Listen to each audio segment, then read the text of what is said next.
Yeah, that's it. Good evening, everyone. Being that it's 7 p.m., we'll be calling the meeting to order. Michelle, can you please read the sunshine law? This is a regular meeting of the Mayor and Council of the Borough of Keyport, Tuesday, August 16, 2022. Let the minutes show that adequate notice of this meeting as required by Public Law 1975, Chapter 231, has been provided by the annual notice which has been posted on the bulletin boards filed with the Borough Clerk and has been sent to the Asbury Park Press, the Independent, the Star Ledger, and the Two River Times. Thank you. Can we please have a roll call? Mayor Kennedy. Here. Council President McNamara. Councilmember Pacheco. Councilmember McDermott. Here. Councilmember Davidson. Councilmember Arania. Here. And Councilmember Caproni. Here. Thank you. Thank you. Can everyone please join me in saluting the flag? To the flag of the United States of America and to the republic for which it stands, one nation, under God, indivisible, with liberty and justice for all. Everyone can please release them for a moment of silence of their choosing.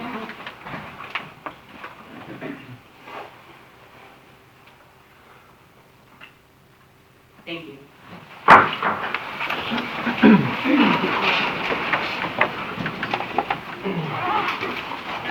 We have a couple of points of order and pieces of communication before we go on to committee reports.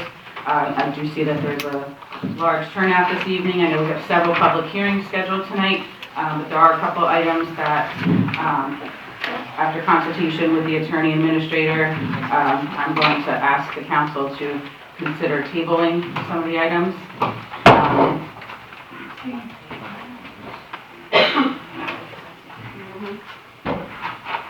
First would be the introduction of ordinances, number 2 on page 5.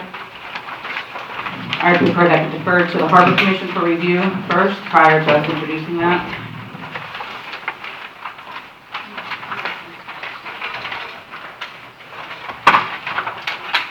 Also,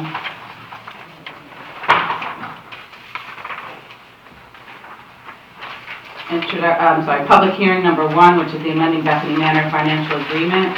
Since our last council meeting when that was introduced, tonight is a public hearing, but when that was first introduced back in July, 2 days later I was contacted by a resident of Bethany Manor who indicated that her rent was going up substantially.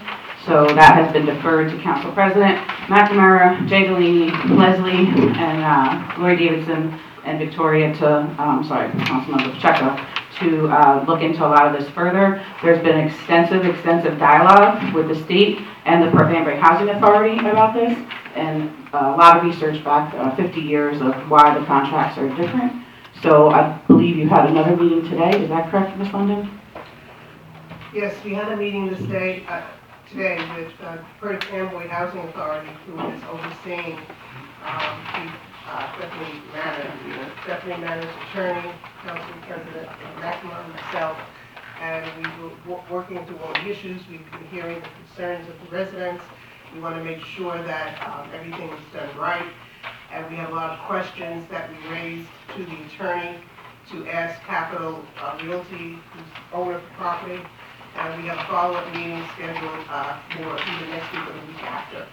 So we thought it would be in the best interest to address all the concerns that have been raised, have them come back to us with responses. One thing that was very clear that we raised to them, there was, I guess, a rumor that they were going to convert the apartments to condos or something to that effect. That clearly is not correct. They said right off the bat that it's not happening. But there is a lot of misinformation out there. We want to make sure that the tenants are properly taken care of. We've heard the concerns, and that is the purpose of the meetings that we've been having. We met for like an hour going over a lot of the issues. So I will be in a better position after the second meeting when we get more information to the questions that we raised to provide that to council. And that meeting today was an hour, but there's been other meetings along the way. There's been several meetings, several discussions. Right, and Council President McNamara has been meeting with the residents of the senior center as well as many of the residents of Bethany Manor who have been providing her documents of their leases and so forth. So this has been going on for several weeks. So my suggestion would be that we table this until we get a clear understanding of all of that. So those two. My suggestion and request would be to table introduction number 2, which is the revision of the ordinance for work and pier. And that, I believe, should go to Harbor Commission for review before being an introduction.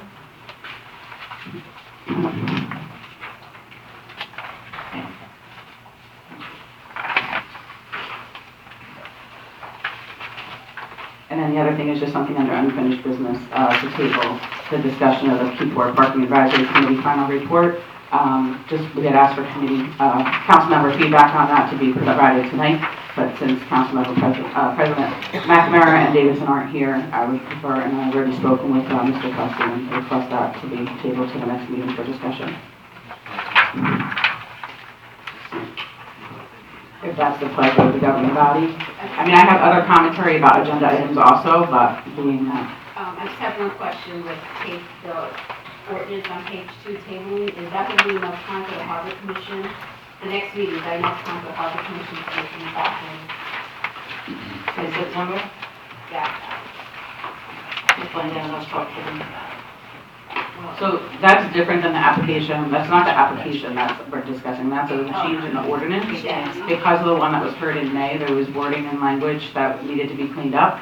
And Ms. London and Jay worked on that, but it was not reviewed by the Harbor Commission. Well, that's what I'm saying. Is that enough time for the next meeting, which is the first meeting in September? Do we want to move this in the middle? It doesn't have to be removed from the... Okay, so the second meeting in September? Yeah.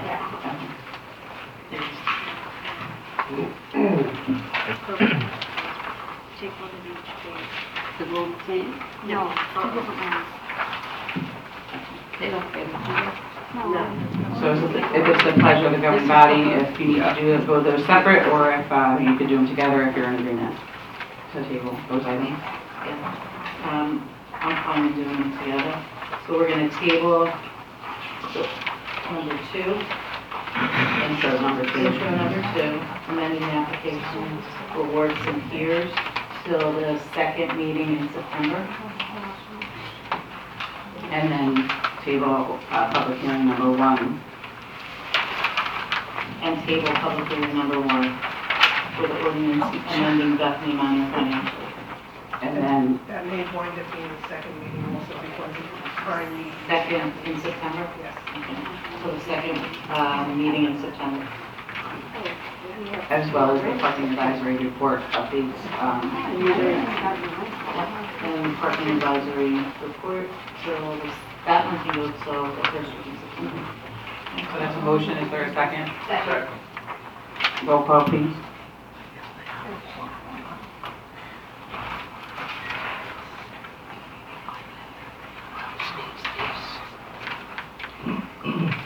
Councilmember McDermott. Yes. Councilmember Aronio. Yes. And Councilmember Pepperoni. Yes.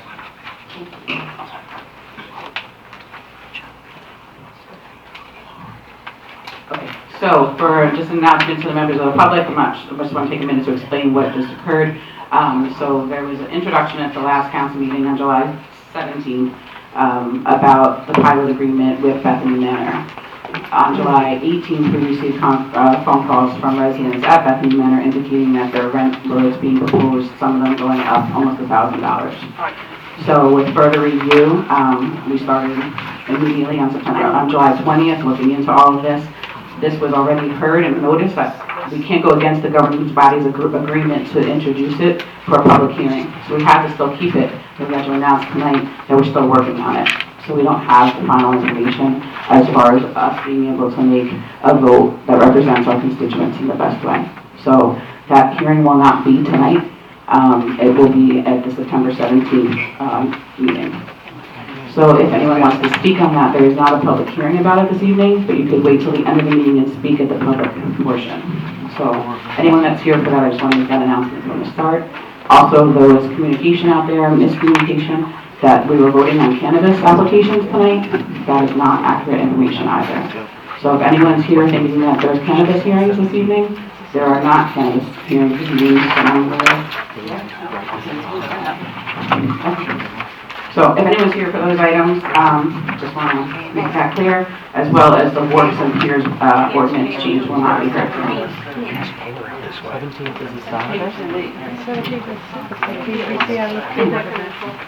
Next, we'll go on to committee reports. Councilmember McDermott. There's nothing happening tonight.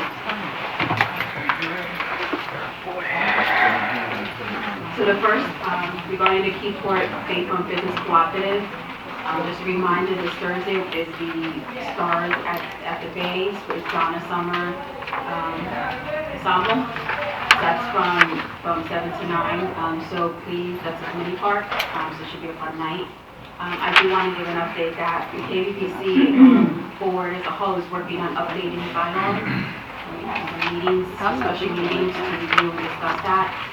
So, again, just an update that should be coming to the governing body for review and consideration.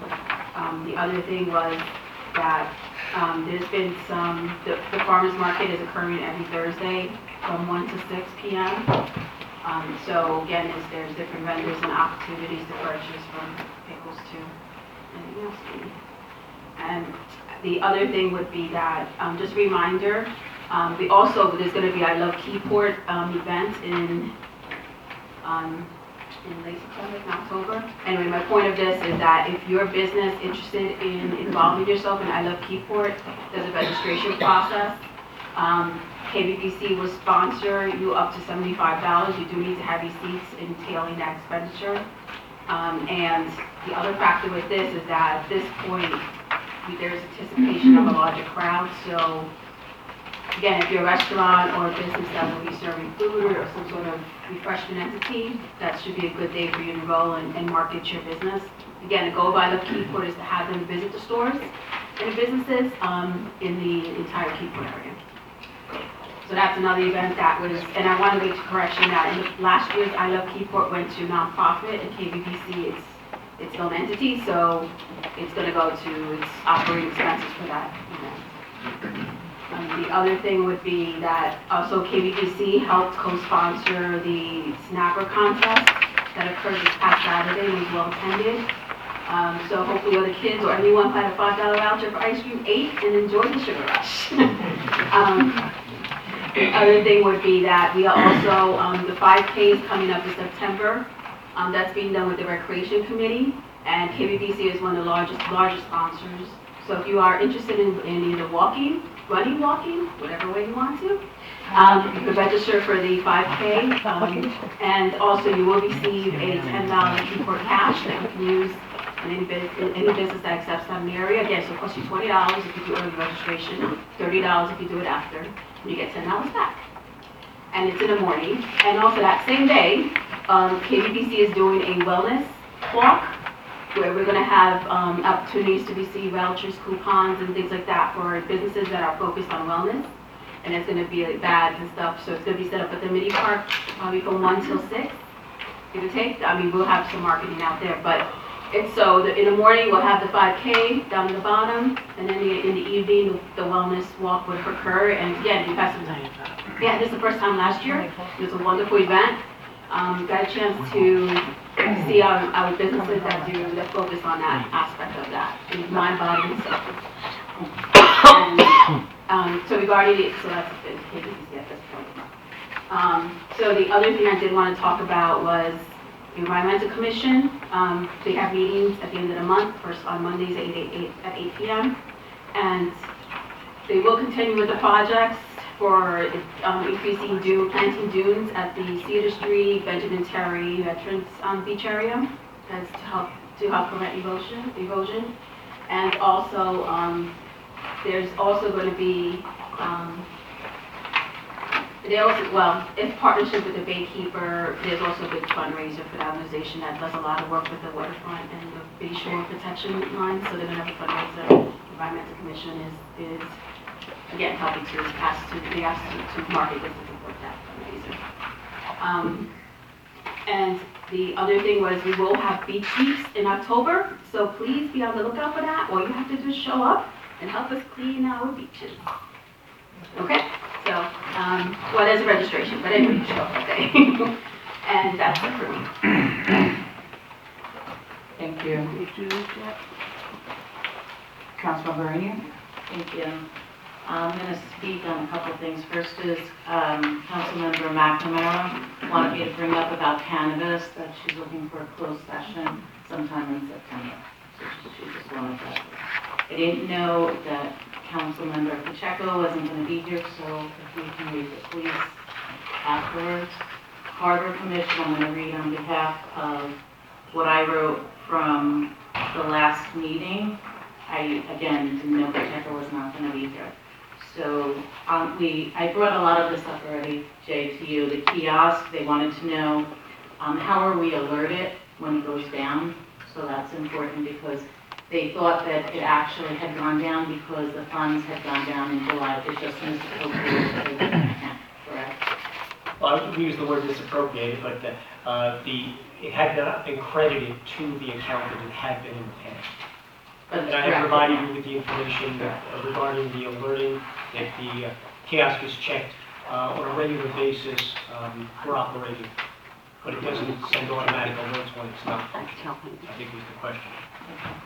The other question was on the benches. Why do the benches go through the grid account? Okay, my response to that was that any revenue that is generated from the waterfront does go into the Brit Arbit account, and those bench memorials are primarily in that location. The kayak lockers, there's some wood and nails breaking through. Have we sent somebody to check on those? Yes. Okay.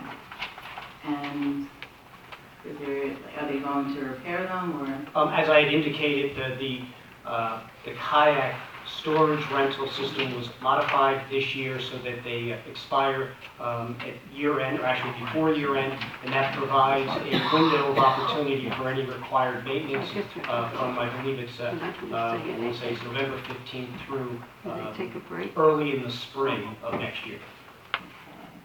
The passive cleaning, did we hear anything on that yet? No, previously it was reported that there are two sets of permits that are required. The first permit has been received from Army Corps of Engineers. We are waiting for the New Jersey DEP permit to proceed with the dredging work. Okay. And then the last was the beach cleaning. Have we checked any surrounding towns when they come out to beach clean at least once as a shared service? We have checked and have been unsuccessful in making an arrangement with another nearby municipality for that service. Then the other thing is NPP. Okay, I'm sure everybody's seen the new street lights, the new LED lights. So as you're going through the borough, you'll probably see it around American Legion. We started. There's 18 lights that have been retrofitted.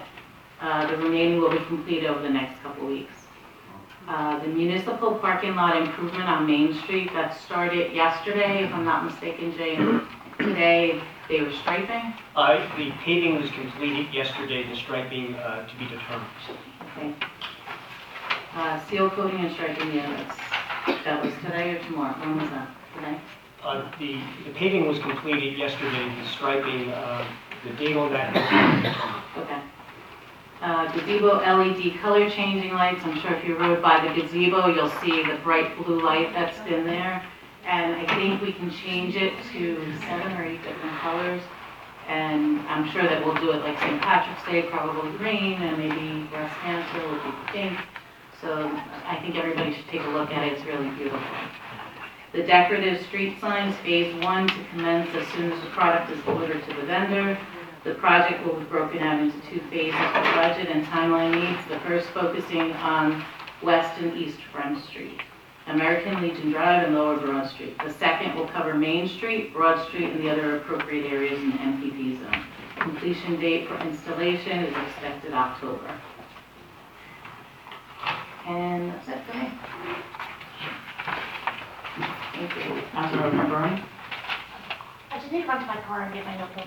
And then we can think of eating. Go on. I don't know.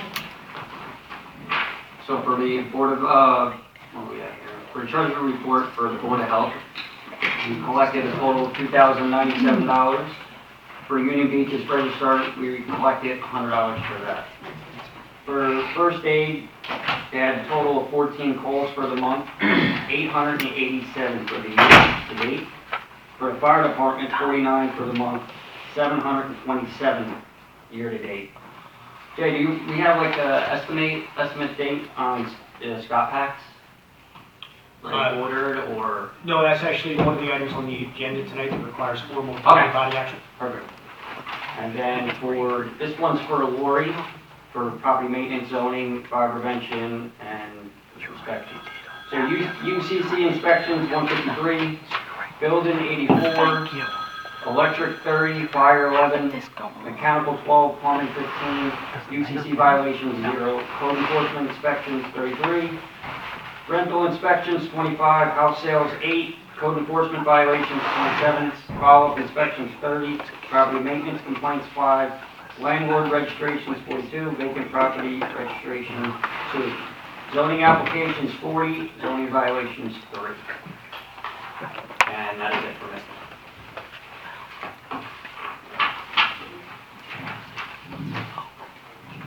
I will move on to mayor's updates and I'll do my committee reports first. The Library Board of Trustees had their meeting last week. The summer reading program was very successful, one of the best they've had in history. 51 new library card holders signed up last month, which is exciting. There's discussions back on the table regarding a lease/shared service agreement to be put in place to establish better and clearer understanding of the roles of both entities. I know that's been 5 years in the making, but the conversations are moving forward again. Mayor's Wellness Campaign Committee sponsored at the Fireman's Fair a table to be set up and supplied the selfie items and stationery for everyone that attended the fair to have the option to write a note or take a selfie to post to Chief Lager so that he could feel like he was still part of the fair during his recovery. So thank you for all that assisted and participated in that. Since our last meeting, I attended the Mayor's Wellness Campaign webinar, KBDC special meeting and regular meeting. In addition to Councilmember McDermott's commentary, we're still waiting for them to go out to RFP for an audit for this year. Saturday morning recreational events have been fun and successful. And then I had a pre-meeting with DEP Division of Local Affairs to see which direction they want to move the discussion of the pump out boat topic in. We definitely garnered interest with them, and hopefully in September we'll have more confirmation from them and we can see how we're going to move forward with rescheduling the meeting that was postponed in June. But there's definitely more dialogue on the table, and that was just a pre-meeting because they needed to garner information. They wanted confirmation that all municipalities in the Bay Shore had issued a resolution like we did. I think that helped garner the conversation to move further. So hopefully in September, we'll be able to invite people back to the table to have a full meeting. And that's all from my report at this point. Councilmember Sheckler, did you want to add anything? Oh yeah, I can do my reports. Sorry, I was in traffic and then I brought the wrong notebook in, so we'll have a do-over. For the Municipal Alliance, we're actually unfortunately unable to meet this month. However, I do still have some updates. On today's agenda, you'll see that the MAC has requested permission to place the 47 flags and 2 signs that we've done in prior years in support of the International Drug Overdose Awareness Initiative, and that will run from tomorrow the 17th through September 5th. Also, our MAC coordinator will be here today to discuss. She's not here? Oh, next week. So the Municipal Alliance will meet next month. Harbor Commission met earlier this month. We had a lot of discussions about some concerns. We had noticed a big drop in the money that was coming in from the kiosks in July compared to the other months in July of 2021. So it started a conversation about whether there was something wrong with the kiosk, whether there was a need for maybe some more loops through the parking lot for enforcement. So that was one of the conversations we had. We also had questions about the memorial benches. I guess that's a question for Jay. Why is that going through the BRIT because we're not seeing 1,000 in. Did you They put just that? did- You did the order. Did you wear She any? did. Oh, then I don't need to repeat any of this, you heard it already. Did you do police? No. Okay, I'll do police then. Sorry, guys.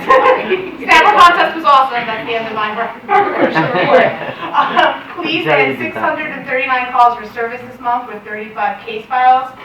7 mutual aid calls, which I think is amazing. Kudos to our police for all they do.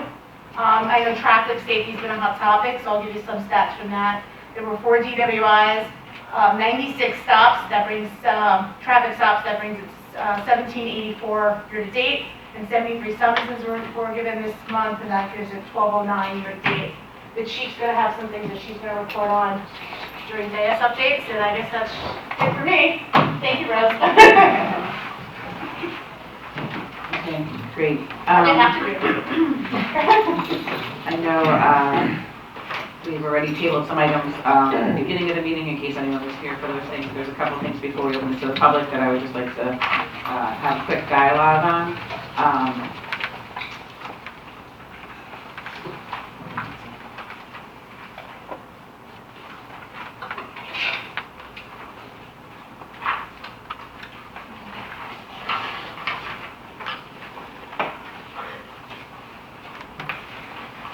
Just commentary that there's several requests on here for volunteer organizations to do soliciting on the county roadways. So that is part of one of the public hearings this evening, so that we have the proper ordinance in place so that we can do a resolution in the future to defer to county. So I just want to thank Leslie and Jay for making sure that all came to fruition so that we can move forward with doing those requests in the proper way. So there's several for communications tonight that would all be hindrance if that ordinance passes. So if for some reason that ordinance doesn't pass, I just want to point out that we need to revisit the whole items of communication this evening. And then item number 8, I just want to point out that at the Library Board of Trustees meeting on Thursday, the Board of Trustees did approve, pending borough approval for the scarecrow contest to be back there. So I just wanted to put the commentary out there for you guys before we move on to the opening to the public. This item, motion would be for agenda items only, not including any listed public hearings because they have their own public session. Unless there's anything governing body members need to have tabled or pulled. I'd like to table communication by consent number 10.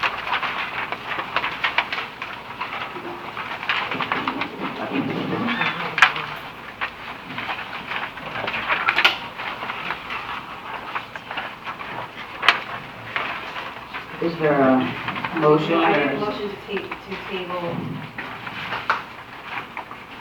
communications by consent number 10. Is there a second? Second. All in favor? Any opposed?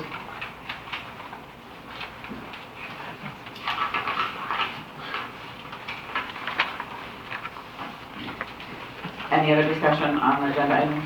I don't know if I need to make a motion, but under new business, the rent the pilot, I think that Kelly and I were talking, and if we can wait until she's here. Yeah, we had a whole dialogue. We Okay. tabled that. We're That's tabling tabled that as well, one. I know that the other things are tabled. Yes, we tabled introduction number 2 and public hearing number 1. Okay, perfect. Thank you. Any other comments on the agenda item? Okay. Is there a motion to open to the public? Motion. Second. All in favor? Any members of the public by show of hands? Mr. Wallen?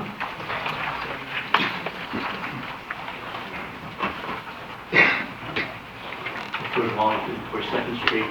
Are we able to speak about the council members' reports? Okay. My understanding is the kayaks, you said there's a problem down there, and your answer is, Jay, that we're going to worry about it later, not now? No, the request from the Harbor Commission was that there were some maintenance concerns. Right, nails. Right, and I reported that they are being looked at or have been looked at, and that any repairs will be done after the Any ones that aren't urgent? They fixed the nails that are hanging out, correct? I believe so. I know it was looked at, I don't know the details of. I didn't hear any of that, so Okay, understood. you might want to really look into that. That's a potential lawsuit. Thanks. Any other members of the public on agenda items, not public hearings? Mr. Merlo?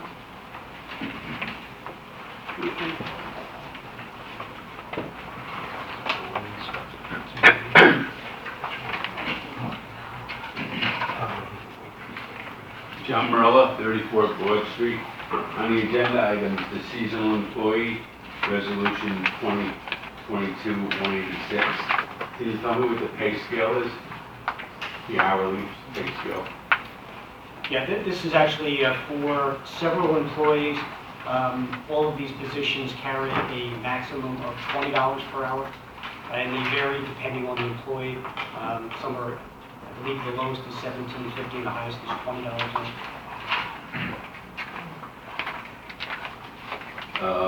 Resolution 2022-188. Can you tell me what the fee is for the engineering for the streets? Yes. This is actually for 2 road projects that are being combined as a single bid package. The Butler East 3rd Street is $32,500, and the Fulton Street, 7th Street, and 8th Street road improvement project is $64,500. Thank you. 2022-184. That's the interlocal service agreement between the Borough of Keyport and Keyport Schools. Who's paying that, the cost of those officers in the school? The borough, the school, or both? Depends on the officer. So the class 3, the school reimburses full. And then the... Reimburses the borough? Yes. And for the SRO officer is a split because the SRO officer is not employed by the school in summer employment or during holiday breaks. Thank you. Mr. Patapia?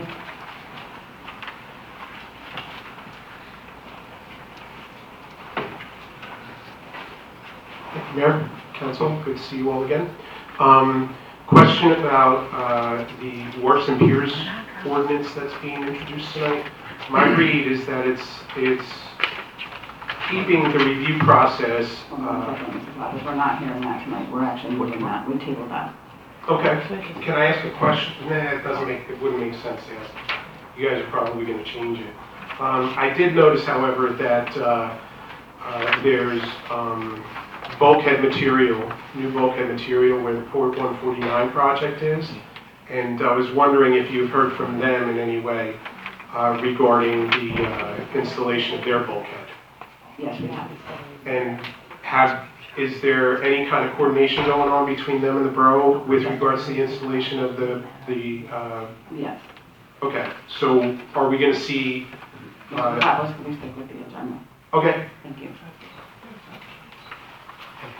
Any other members of the public have agenda item questions? Mine is the public hearing. Mr. Shaw?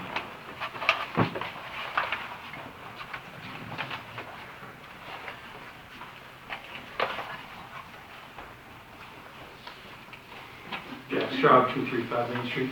I know the Bethany matter was tabled, but just to be clear, tonight was to have been the public discussion and the voting on the ordinance. The last meeting, the ordinance was introduced, correct? Correct. So the council, by introducing the ordinance, had in effect approved the agreement. No. We did not approve the agreement. We can't approve an agreement like that without a public hearing first. We have approved... No, it wasn't, I'm sorry, using the wrong word. It wasn't approved and voted on, but in order to introduce it, the council would have had to look at the agreement, and theoretically, any problems with the agreement would have prevented the introduction. We weren't notified of the rent increases that were being issued to the residents till the day after we So introduced. that didn't come up in the discussions about the agreement. Okay. And that'll be discussed next meeting. Okay. 2 weeks, because I think they're saying they want September 17th. Oh, the That's second. Saturday. Saturday, I think. That's a Saturday Well, night. sometime in September. So second meeting in September. Second meeting. I'm sorry, one more.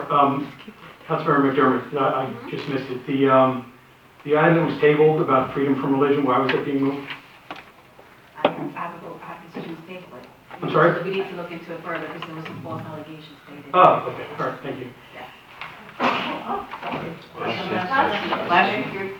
Any other members of the public regarding agenda items? Seeing no show of hands, can I have a motion to vote? I did not see it. Hand up for 5 minutes. I promise you I did not see it, Mr. Lane. Come on up, Mr. Lane.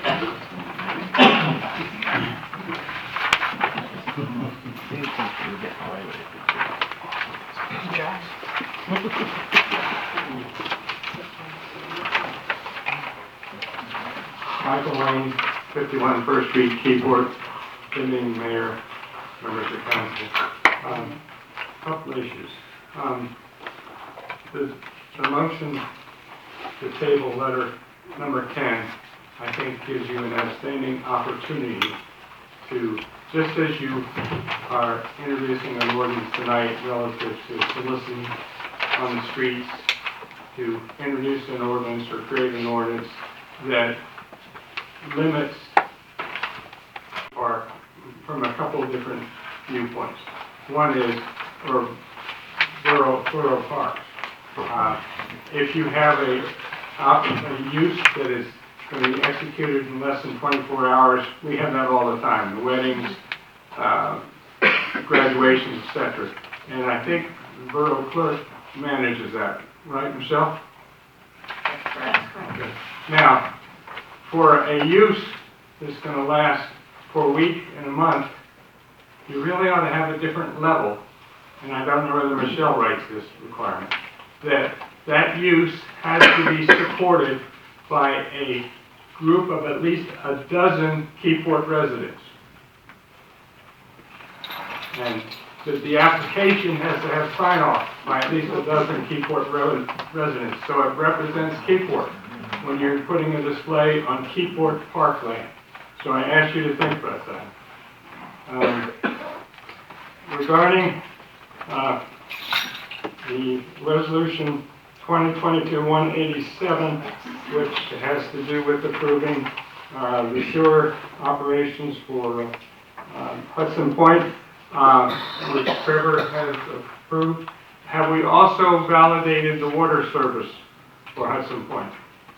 And because the ordinance that was cited is both sewer and water.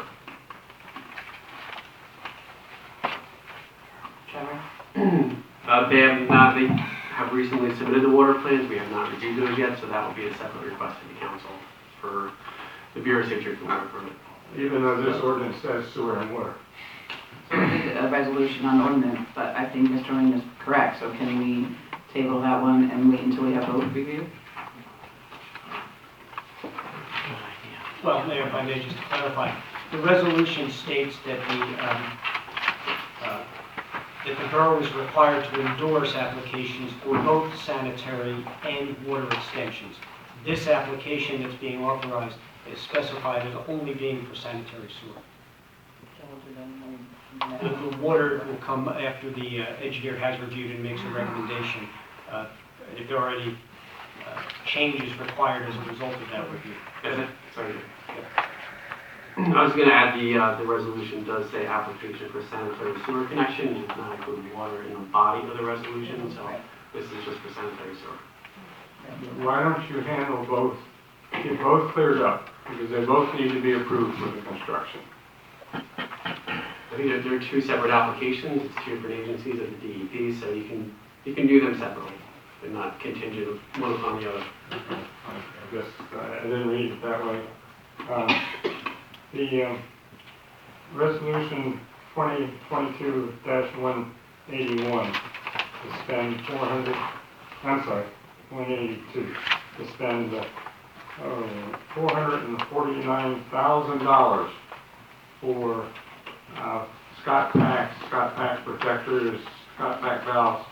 There's no question in mind, I'm an ex-fireman, that those are really valuable. But how did we get to the point where is this a bulk, you get a bulk discount?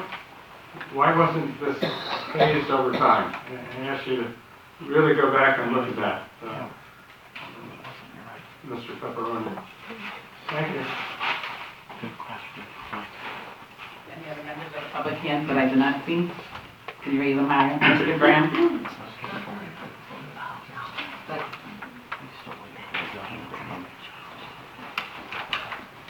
Elmer J. Graham Jr., 22 St. Peter's Place.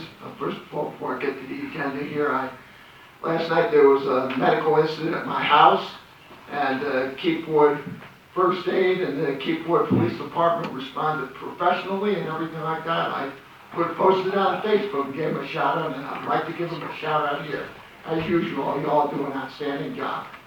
Okay, the agenda items here. Let's see, bear with me a second, please.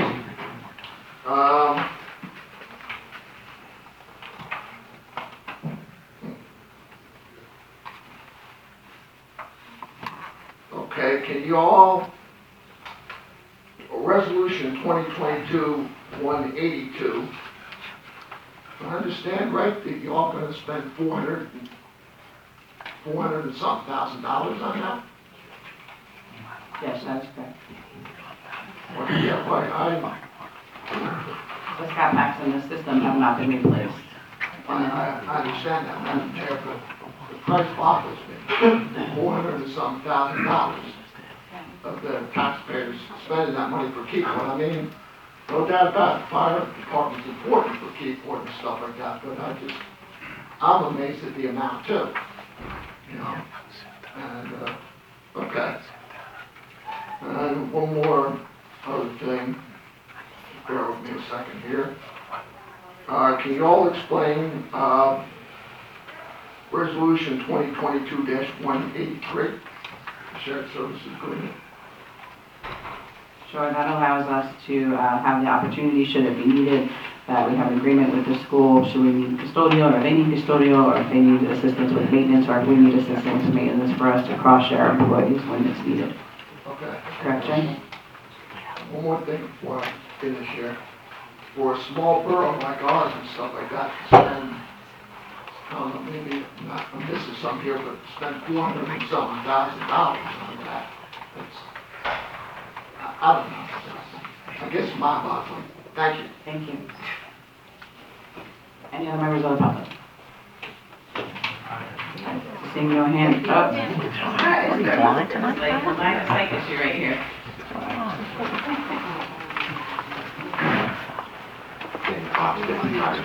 Just so you know, our packs are 30 or 40 years old, and we tried for since 2015 for grants from the federal government, and we haven't gotten them.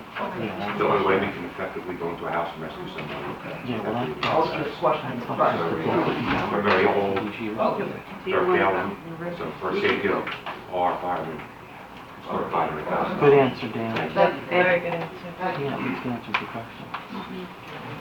Any other members of the public, if you could raise your hand higher, since I'm clearly not seeing them well tonight? Okay, I do not see any hands. Going once, twice. Can I have a motion to close to the public? Second. All in favor? Aye.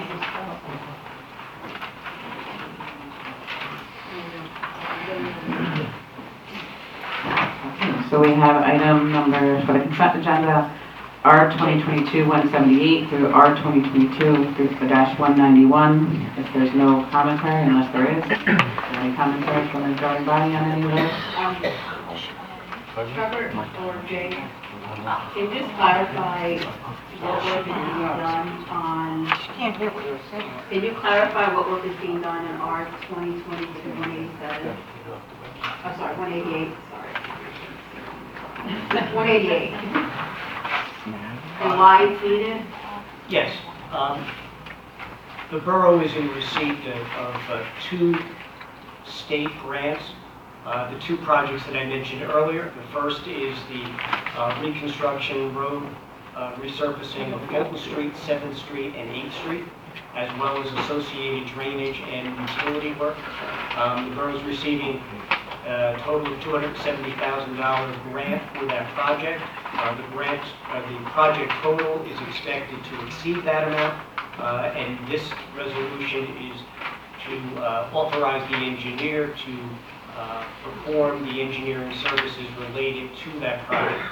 That includes the base survey work, design and engineering, as well as preparation of bid plans and specifications. The second project, the same scope of services generally, is for reconstruction of Butler and East 3rd Street.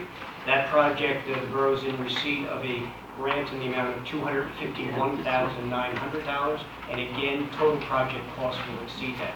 So this resolution authorizes the preparation of the plans so that we can go out to bid to complete these projects. And when do we expect completion on these, so the residents will know? I'll let the engineer provide details. It is our expectation that we will go out to bid this fall and begin the work, award the contract presumably before year end. And there is some preliminary work that is required related to drainage and utility work, but we do expect this project to start as early as the end of this year and will proceed into 2023. So that, I'll add to that, we have a November 15th deadline to award the projects. That's for the Fulton 7th Street. So the goal is to combine those projects into one bid them separately as one, bid them as one contract. And that has to be done by November 15th. So we're looking to award it in the November meeting, award a contract, get the pre-con meeting done, do the test pits over the winter, and get ready for spring construction. Similar to Church Street, the issue still is getting material. If we have to do pipe, it's anywhere from a 3 to 4 month lead time just to get pipe, water pipe and water pipe. So again, award in November, pre-con meeting December, get the project ready so that as soon as the weather breaks, we're ready to start construction this spring. When I say spring, typically that's around March 15th. And Leslie, if anyone lives on those streets, do they need to abstain? Okay, ready? Is that your only question? They're not gonna do anything. No, So if there is a motion to approve R 2022-178 through R 2022-191 with the commentary note that should anyone live on the streets that are on any of this, you would need to abstain. Motion for that.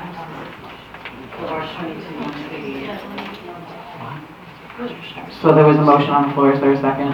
Second. Can we have a roll call, please, Michelle? Councilmember Pacheco. Yes. Councilmember McDermott. Yes, abstain from 188. Councilmember Arroyo. Yes, but abstain from R 2022-188. Councilmember Pepperoni. Yes.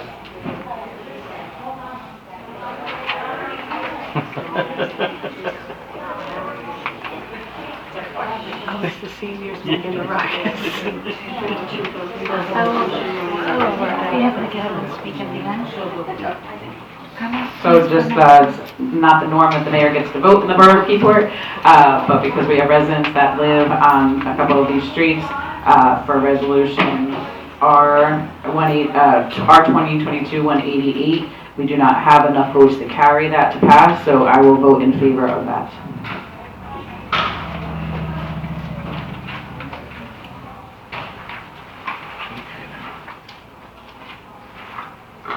Okay, next we have ordinance number 2022-17, which is permitting charitable organizations to solicit contributions in roadways. I mentioned that earlier, that will enable nonprofits such as the fire department and other organizations to be able to submit paperwork to us for approval, to then submit to the county for approval when it's county roadways. So again, thank you for working on that so that we can move those things forward. Michelle, could you please read the ordinance by title? Ordinance number 2022-17 is an ordinance of the Borough of Keyport, County of Monmouth, New Jersey, establishing Chapter 4, Section 30 of the revised general ordinances of the Borough of Keyport. Thank you. Can I have a motion to open for public hearing on this matter? Motion. Second. All in favor? Aye. If anyone is here for a public hearing for ordinance 2022-17, raise your hand. Aye. Seeing no show of hands, can I have a motion to close to the public? Motion. Second. All in favor? Aye. Pleasure of the governing body, unless there's a commentary or discussion, is there a motion to adopt ordinance 2022-17? Motion. Second. Have a roll call, please, Michelle. Councilmember Pacheco. Yes. Councilmember McDermott. Yes. Councilmember Aranio. Yes. Councilmember Pepperoni. Yes. Thank you. Is there a motion authorizing the clerk to publish the ordinance as adopted? Motion. Second. All in favor? Aye. No abstain. Thank you. Next, we have ordinance number 2022-18, which is amending the borough's outdoor light regulations. Michelle, can you please read that by title? This is an ordinance of the Borough of Keyport, County of Monmouth, New Jersey, amending and supplementing Chapter 25, Article 1 of the revised general ordinances of the Borough of Keyport entitled zoning. Can I motion to open to the public? Motion. Second. All in favor? Aye. Any members of the public here to talk about Mr. Merlin? John Burla, 34 Broad Street. My only question is, who's going to enforce the ordinance? We're looking at the police, the construction official, the zoning officer, or all of them? I The believe, ordinance doesn't spell it out, that's why I just... Yeah, it is, as it's been indicated, this is a regulation that exists within the borough zoning regulations, so the zoning officer has primary responsibility enforcement, particularly as it relates to new development, but there is overlapping jurisdiction with police as well as code enforcement, because it does fall into a police regulation in that it regulates public nuisances. any other members of the public? Mr. Lane?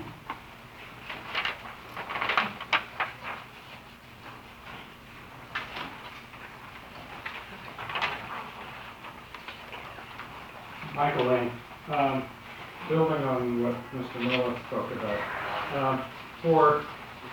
I understand the zoning officer for nuisance sections. How about for the existing buildings in town? Are we going to have a review? Are we going to have somebody go drive around at night and check out the sites, the properties, and cite them? They're very visible at night. Jay, would this be enforceable for lighting that's already in place, or is this future lighting? There is a standard here that's been adopted for existing structures as well, but I think Mr. Lane's question really goes to the level of enforcement. This ordinance is primarily in place to provide enforcement capabilities based on complaints from residents. Certainly, it does not preclude a enforcement officer from patrolling the community for violators, but that is not the primary goal. The primary goal is to establish a standard that is enforceable and can be treated as any other violation of property maintenance and property operation within the borough. I ask you to really think about it. You're rolling out an ordinance that defines a set of criteria that haven't been enforced to date. And you're trying to impact the borough. You really ought to have a process for about a month to go check the borough streets. And it's a very easy check at night to drive around. Why should a resident have to enforce an ordinance? And I think I heard it's an ordinance that's going to be enforced by the zoning officer, and then I hear the police. I think that's great. I think that's fantastic. But we ought to have a period of enforcement. Because the objective is to change things.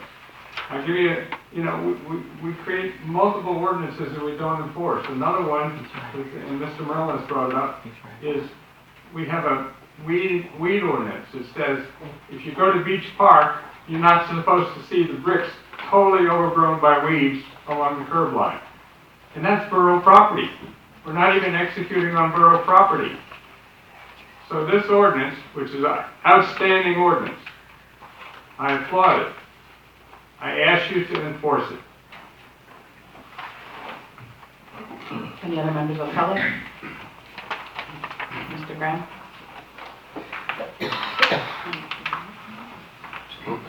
Elmer J. Graham Jr., 22 St. Peter's Place. Following up on Mr. Lane, what Mr. Lane just said, I second what he just said. I mean, enforce it and everything like that, so, and thank you. Any other members of the public? Seeing no hands, have a motion to close to the public? Second. All in favor? Aye. It's the pleasure of the governing body and there's no commentary. Is there a motion to adopt or what are we doing?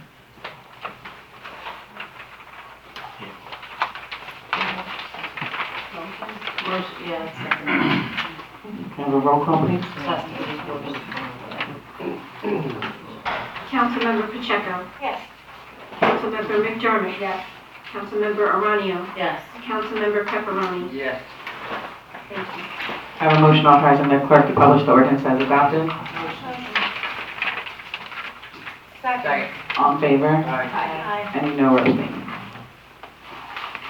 Ordinance number 4 for the night, 2022-19, establishing salaries and wages for designated employees. Michelle, can you please read that by title? This is an ordinance of the Borough of Keyport, County of Monmouth, New Jersey, establishing salaries and wages for designated employees in accordance with the collective bargaining agreement between the Borough of Keyport and the International Union of Operating Engineers, Local 68-68A-68B, AFL-CIO. Is there a motion to open to the public? Motion. Second. All in favor? Aye. Any members of the public have any commentary on ordinance number 2022-19? Seeing no hands, can I have a motion to close to the public? Second. All in favor? Aye. Any no or abstain? I doubt you're gonna say no. Do And, I have to abstain? Yes. not on that part, not No, on I that, just- right. Just like I'm not sure. Motion, if there's no commentary, if there's a pleasure of the governing body, is there a motion to adopt ordinance number 2022-19? Motion. Second. Can we have a roll call, please, Michelle? Councilmember Pacheco. Abstain. Councilmember McDermott. Yes. Councilmember Aranio. Yes. And Councilmember Pepperoni. Yes.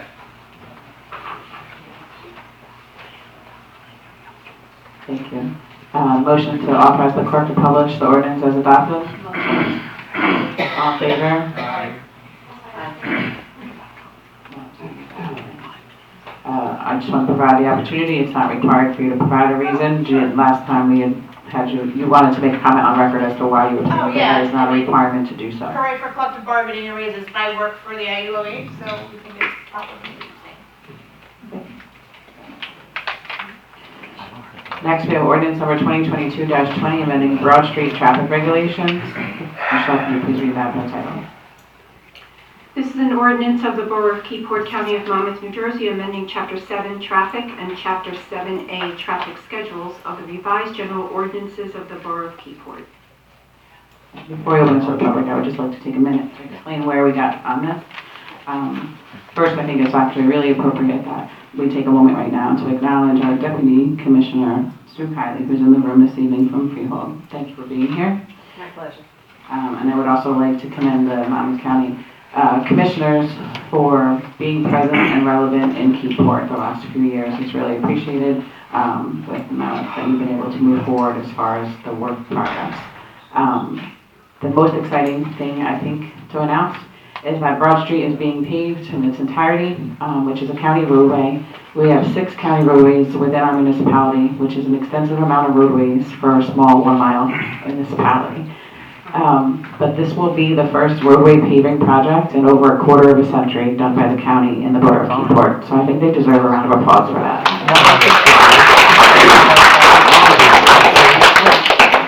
As well to our engineer Trevor and our administration, past and present, who started those dialogues a few years ago. So it will be exciting to see that when it's completion. However, when we reviewed that, there has also been extensive dialogue over the years about whether Broad Street should be turned one way. There was complete street committees formed. Originally, the concept was to do it up by the school.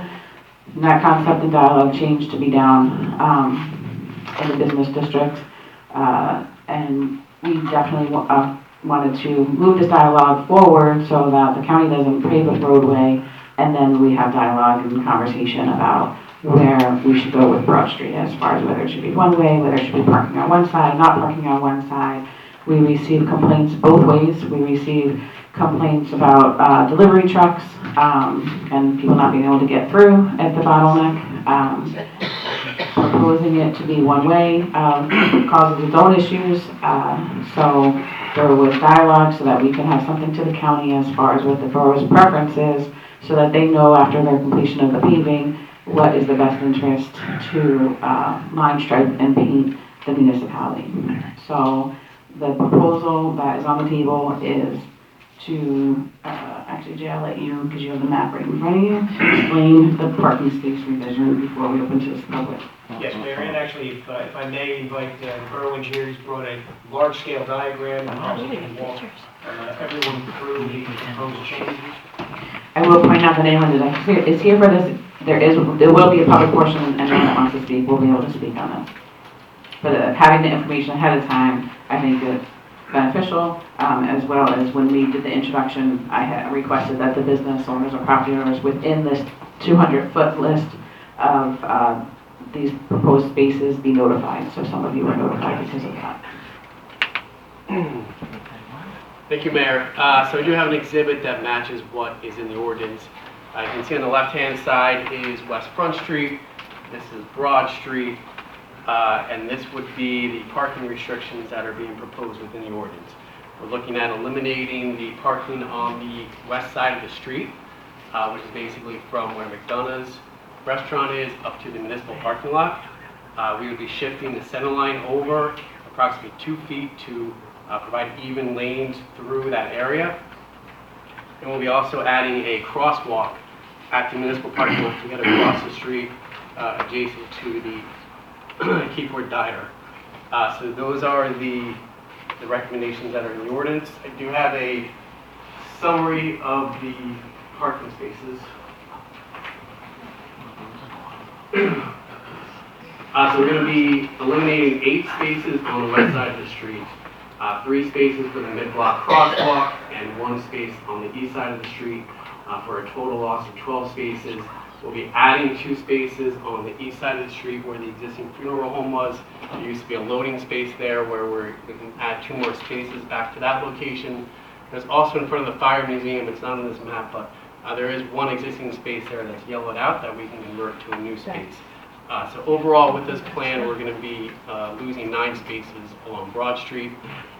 With the mid-block crosswalk, we have to eliminate 3 spaces for that. There is a requirement to have no parking within 25 feet of a crosswalk, so that does eliminate the 3 spaces there. But just in sitting out on the street and watching the traffic come back and forth every day, there's a lot of pedestrians that cross at this location from the parking lot to get to the diner and the other businesses on the east side of the street. And just standing at this intersection, when people try to make a right-hand turn here and there's traffic coming through, a lot of people stop at the intersection to allow traffic to come through the signal. So with eliminating the parking on the west side of the street, we'll have larger lanes, wider lanes that have 2-way traffic passing there. Currently, there's 8-foot parking on both sides of the street, which leaves 16 feet in the middle of the street, which is 2 8-foot wide lanes. Typically, lanes are a minimum of about 11 feet. So with this, we'll have 2 12-foot lanes. We can further modify that as necessary if we want to add a little bit more space where the parallel parking is. But at the end of the day, you're going to have 2 spaces that are more compliant with the typical roadway, which is, again, 12-foot lane in both directions. So we just feel like this is a much safer condition than what's out there now. Again, where there's cars parked on both sides of the street, a lot of times you have to wait for someone to pass before you can drive past them. So eliminating those spaces will provide adequate space for 2-way traffic through that whole downtown section between West Front Street and the municipal parking lot. We decided to recommending putting the mid-block crosswalk on the north side of the municipal parking lot. The reason for that is with the elimination of the parking spaces here, we wouldn't have to eliminate any more spaces for the mid-block crosswalk. If we were to put it on the south side of the intersection, we would then have to eliminate at least 1 more space adjacent to the entrance to the parking lot, again, to get the 25-foot spacing between the mid-block crosswalk and the existing parking spaces there. In addition to that, the diner does have they're much closer to the curb line than on the other side of the parking lot. So putting the mid-block crosswalk there'd be very little room to walk in front of the diner to get to the curb ramp.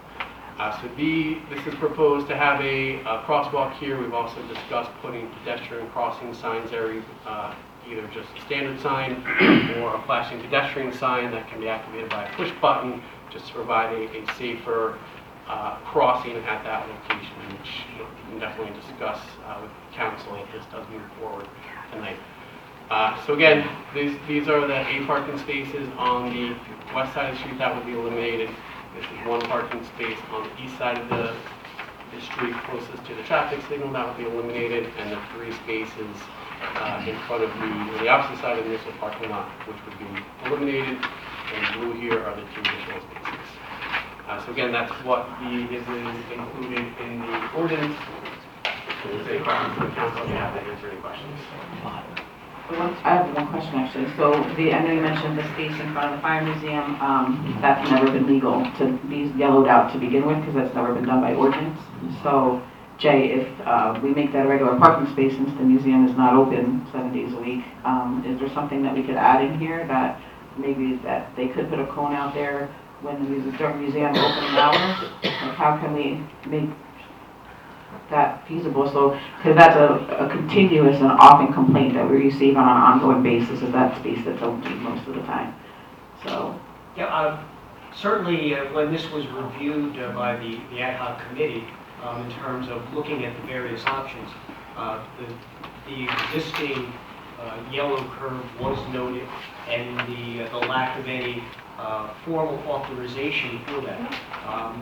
I don't know off the top of my head what would be required to have a limited time of parking, whether that would take the form of a loading zone or some other designated we have to review. And I'd like to discuss that with the chief to see really what the options are in terms of parking regulation. Okay, and the other question is that there was a big question of the library to change. There is a designated time for library parking, but that doesn't match the hours they're open. So I do foresee that this could actually be revisited again, but neither of them impact the paving project. That's correct. And you had mentioned the library parking restriction regulations, and actually one of the other questions that had come up, and perhaps I believe Trevor, you have that diagram as well, just to more clearly show the proposed crosswalk at the 3rd Street intersection where the library is located. Yeah, so there are existing crosswalks or existing curb ramps on either side of the street there. This has never been a crosswalk, so I did discuss that with the county, and they have no problem adding a crosswalk from corner to corner to get across Broad Street, and that's what's indicated on this sketch. Something that requires any ordinance revisions because it's not a mid-block crosswalk, it's at the intersection, so that's permitted by law. Does the governing body have any questions before we open it to the public? Or do you want to hear the public first and then ask your question? I just want a timeline on the implementation of this. That's all. But then I have to wait to the end for that. So is there a motion to open to the public? Motion. Second. All in favor? Aye. Show of hands, Mr. Kelsey?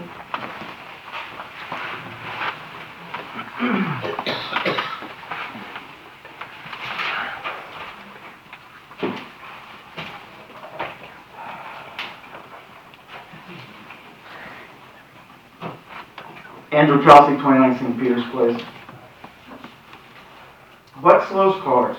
From the traffic calming section of the New Jersey Department of Transportation Roadway Design Manual. The repetition of vertical elements such as street trees and light fixtures may serve to moderate speeds. First, the roadway corridor is narrowed visually, making it feel more intimate and confining. Second, the constant movement of vertical elements in the peripheral vision of the motorist can heighten the motorist's awareness of the surrounding environment. Narrower lanes have been proven to decrease vehicular speeds. Narrower lanes reduce pedestrian crossing distances and subsequent exposure risk. On-street parking calms traffic by narrowing the roadway and introducing side friction to the traffic flow. Why is this? In his book, Thinking Fast and Slow, Danny Kahneman, a well-regarded psychologist and Nobel Prize winner, explains two different types of thinking, System 1 and System 2. System 1 thinking is fast and automatic, the type of thinking you do when you walk or drive your car down the freeway.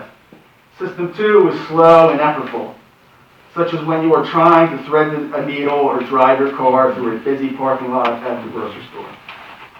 When driving on a road with wide lanes and few objects next to your vehicle, you feel safe and will be in System 1, operating your vehicle automatically without much attention to what is happening on the road. This feeling of safety leads to drivers unintentionally driving fast. When driving on a road with narrow lanes and many objects on the side of the road close to your vehicle, you feel less safe and will be in System 2, highly focused on what is happening on the roadway. This decreased feeling of safety leads to drivers unintentionally driving slower because they need to be ready to stop their vehicle at a moment's notice. The proposed changes on Broad Street will remove parking on one side, putting the travel lane right next to the sidewalk, and widen the travel lanes to 12 feet, which is the minimum lane width for interstate highways where vehicles travel at over 70 miles per hour. This is a recipe for increased vehicle speeds, decreased pedestrian safety, and a less desirable place for people to be.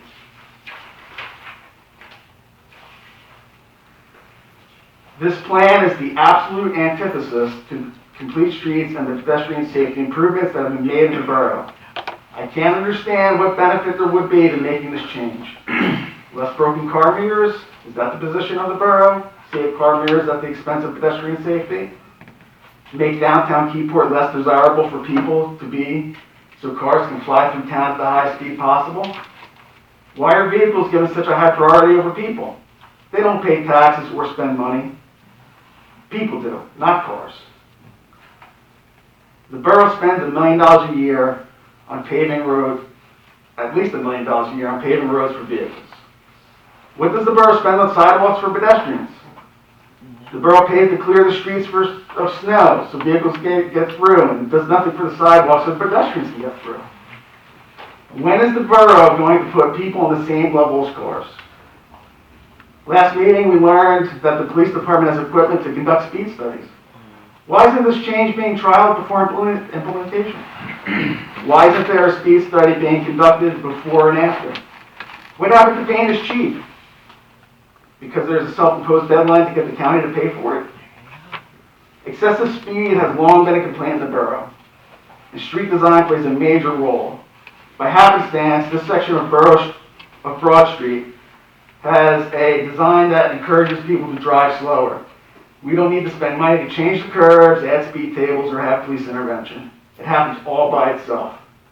Yet tonight, we have a proposal to remove this design and to replace it with one that will increase roadway speed and decrease pedestrian safety. It makes no sense and is negligent. Remember, as the DOT says, narrower lanes have been proven to decrease vehicular speeds. Narrower lanes reduce pedestrian crossing distances and subsequent risk.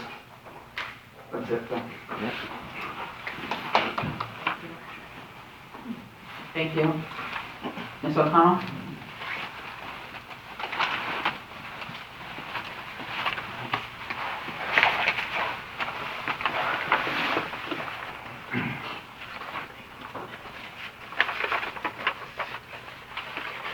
Melissa O'Connell, 7981 Broad Street, and I'm also the owner of the business that's in there.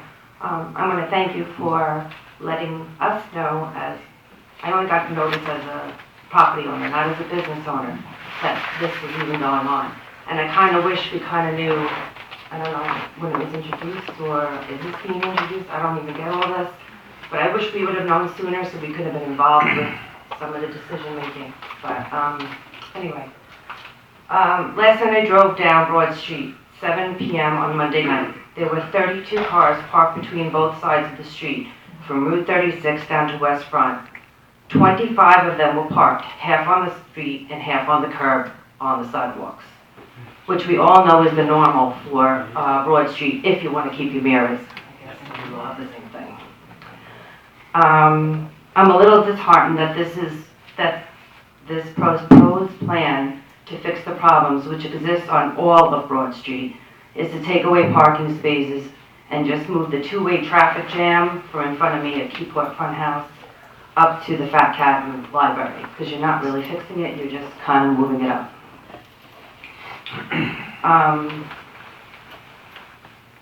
What happened to the Complete Streets project were the parking and traffic studies that were created to what I thought was going to increase parking, create some bike lanes, and redevelop our borough overall downtown lifestyle and safety.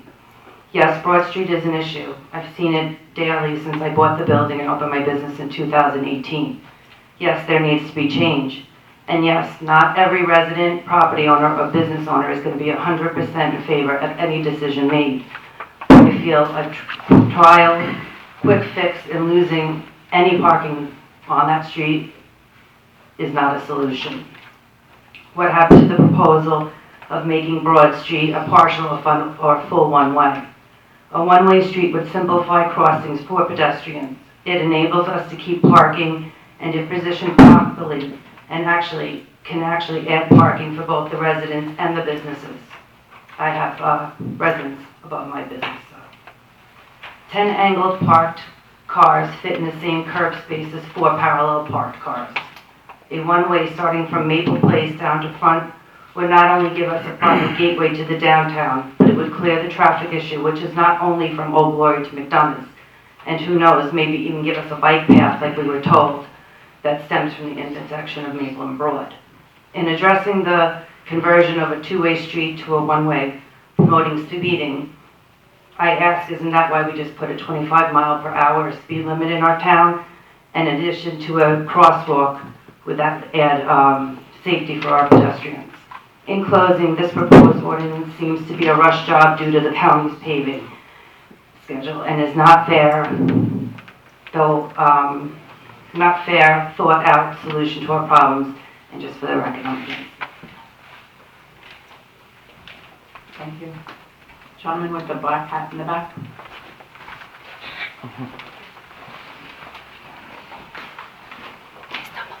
Good evening, everybody. My name is William Chandra, and I live at 65 Broad Street for 46 years. I'm a volunteer fireman in this town, 49 years. Chief in 1997, still active. I'm 70 years old and getting older, not younger. I'm landlocked where I live at Broad Street. I don't have a driveway. I rely on the street to park. And it's getting worse by the day since I've been there for 46 years. I'm afraid we won't be able to even unload groceries in front of my house when we get back from the grocery store, or even respond to fire calls in a timely manner. My car isn't near my home. I'm asking for you guys to consider putting resident parking signs up like you have in 7th Street, 8th Street, and part of Fulton Street for the residents. There are residents that live there. I went around and took pictures of the signs the other day. I'm sure you know about them because you have to pass ordinances for them. Another thing I want to make you aware of, there's a lot of tractor trailer and box truck deliveries on that street in that area. Will they be able to unload on that side of the street? And will people be able to park there for 5 or 10 minutes to frequent the businesses or not? If not, then everything's coming on my side of the street. And I won't have anywhere to put my cars. I have 2 vehicles, my tenant has one, and there's other residences on the street too. Also, there's employees of some of the businesses. They insist on parking on Broad Street with their stickers, their parking stickers they've been given. And the ordinance states they're to use them to park in municipal lots, Division Street, Main Street, and the main lot. Maybe even the new one in Church Street, but that's kind of far. What about street sweeper days? Anybody give that any thought? Is that going to still be in effect? Also, what happens when the snow comes? Everybody's going to be parking one side of the street, and nobody's gonna move their cars, and the county plows only go a few times down the street, and then they're gone. And I've seen it living there that this long. The snow freezes, and then you don't have any place to park. So the biggest thing I'm asking for is resident signs there, like you have in these other streets, if that would be possible. I don't have an answer for you at that point, but I think it's a good suggestion. Dialogue. Okay. That's all I have, thank you. Thank you. Gentleman in the back? Sorry.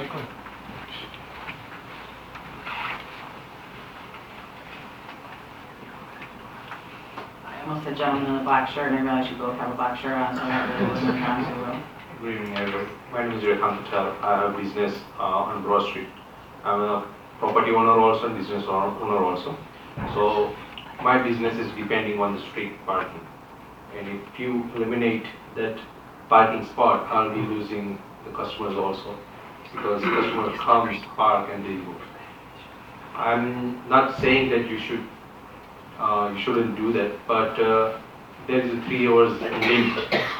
By decreasing the time limit, you will have enough parking spot, because people park there whole day, and there is only, instead of 3 hours, you should decrease to 15 minutes or half hour, so at least you can have a parking spot for everybody. Because I am depending on street parking, I don't have parking spot for my business, so I'll be losing the business if you guys eliminate that. Thank you. Councilman Pappas, Mr. Pappas, you can have one. Once you are one, right? Yeah. Dennis Patopoulos, 77 Beer Street. So the design in a different part of the neighborhood is something that's admirable. I especially like the crosswalk. I would love, it would be nice to see two, but I understand that if you put one on each side of the exit entrance of the parking lot, you would be eliminating yet another parking space. I'd like to understand, though, I was on the Complete Streets Committee, and there are members of council here that are on the parking committee as well. I'd like to understand the thought process that brought us from the one-way that we talked about ad nauseum in the Complete Streets Committee and got us to here. Just to understand the thought process. Councilman Pacheco? There was conversations with myself, Councilman Durant, Chief Torres, sorry, and the borough administrator. We had concerns about, first off, involving the school at this point with the drop-off and pickup. Right. We also had some, and Chief, please jump in because I'm probably going to say it wrong. There's traffic flow that's been happening for 20 or 40 years now, and I can only tell you I was brought into it very late in the game and just asked to advise on what we could do at this point to eliminate the issue. Our suggestions were, from my point, was that, we respond day and night there, and we watch what happens at the issue. I do agree with a lot of the suggestions. However, at this point in the game, I think that the only practical solution would be, I think, a one-way when all the parallel streets are not one-way. The infrastructure to the other streets is greatly affected. The residents, we looked at the total picture. So at this point, to just look at this section of Broad Street, that was, I know I went out there one day with Trevor and Jay, and that was the best solution to come up with at this point when we were brought into it. I don't know what happened. I wasn't involved in the talk about the Complete Streets or why it evolved into this. I don't know. I was just asked to come up with the best solution at this point. And from what we see, I do agree with Mr. Kelsey in points with this, the narrow width, but I do think that cars need to safely pass both sides of the street, and that street is so narrow, and you have that drainage that comes up, even the curb goes up higher there. So we get tires hit that section. People won't open their doors, their car doors into that because the car door where the curb is, it will hit into there. So they're parking way out into the street. Right. So we're watching people curve around the double yellow lines as pedestrians are crossing and people are trying to look to the left around that one old Dunkin' Donuts parking spot. It is a dangerous situation when you sit there and you really watch it day and night. So that our idea was to fix the issue when we were brought in. I'll say again, I was not involved in why the complete streets was eliminated. That was council business. We just came out in the interest of public safety late in the ballgame to give the best solution and practical solution that we could. Thank you, Chief. So, and you're talking about the drain on the east side of Brook, right near Viata, over by the, yes. Yeah, okay. So the, as far as somebody just said they were cold, I heard that. As far as the traffic egress and stuff like that you were talking about, I get it. But there, when the Complete Streets Committee was, and I know you weren't there, but I can attest that we talked about that, and their assessment was that it wasn't going to be as impactful as what it would increase, but it wasn't going to be like Main Street and Beer Street.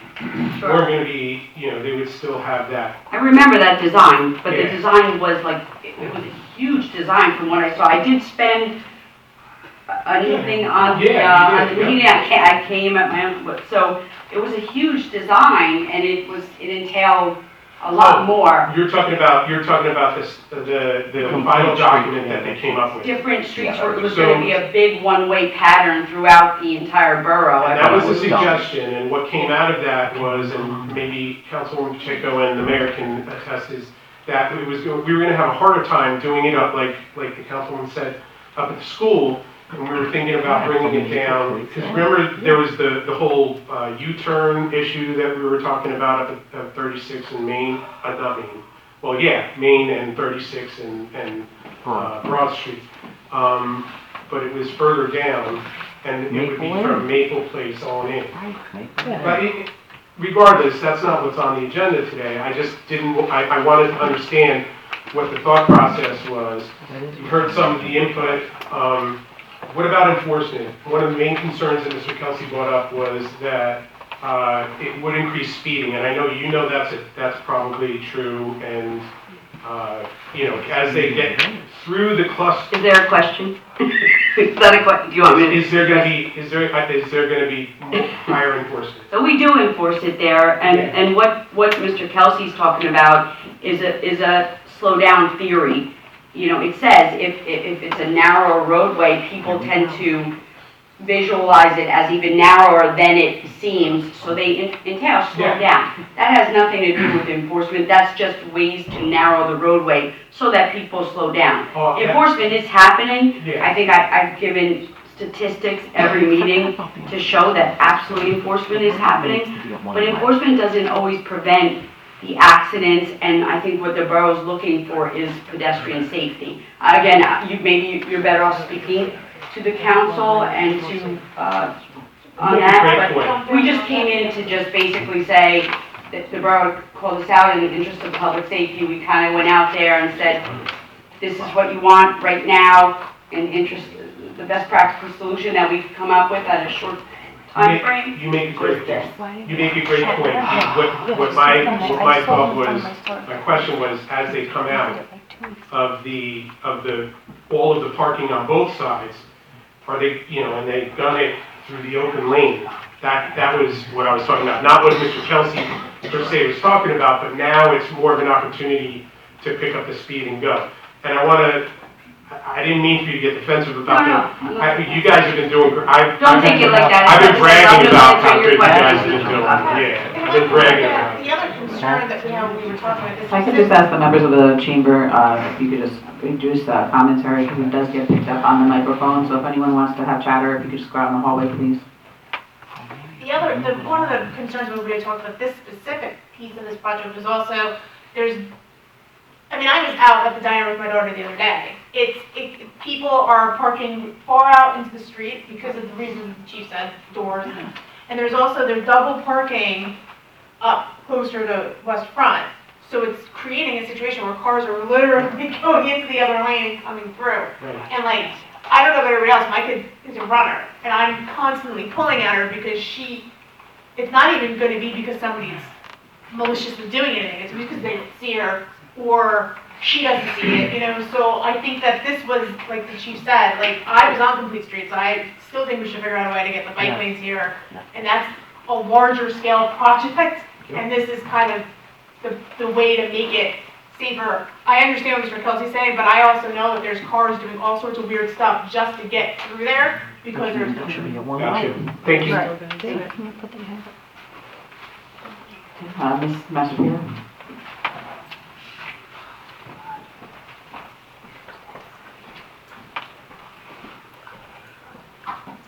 Good evening. Mayor Kennedy, I know that you said that Broad Street was going to be paved the entirety. Do you have a date on that? I don't have the start date. The county is providing those resources, so our expectation and commentary with their engineers, so our engineer, I believe, is that towards the end of September. The date is sometime after Labor Day. We don't have an exact date, but yes. When everybody's back. Okay, thank you very much. And I do have a little commentary here. You know, I felt like I was very on board with the Broad Street project, but Mr. Kelsey's report was very compelling to me.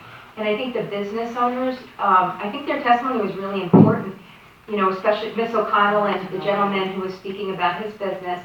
I know that across the street from the high school, next to the Domino's, that little section, there's very limited parking there. And I can't help but notice those businesses seem to suffer. And it just, I don't know, it's hard for those businesses to get by. So I would hate to think that these businesses on Broad Street, who are bringing so many people to the town, would suffer because of this arrangement. The other concern that I have is, as a result of Broad Street being one way, obviously the traffic would have to funnel somewhere. And I'm thinking that the logical places would be down Maple and up Atlantic in the other direction, like Cornucopia to Atlantic. And I know those are pretty wide streets, especially Atlantic. And you know, we already have people zooming that way. That's why there's that enforcement radar clocker, I don't know what you call those. And I'm just concerned that now we've made a faster street on Broad Street and all the other funnel streets, and it could be a more dangerous situation. Atlantic Street is tough. Before my surgery, I really enjoyed walking, going down to the trail, and you have some people that, I don't know if they think it's the Audubon or what, but I will say, I do notice an increased patrol presence.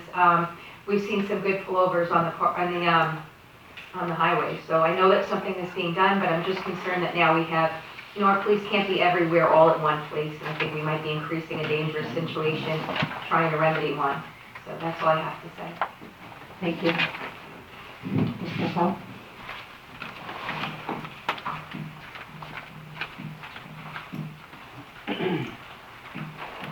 Don Purcell, 396 Maple Place. I'm completely against this.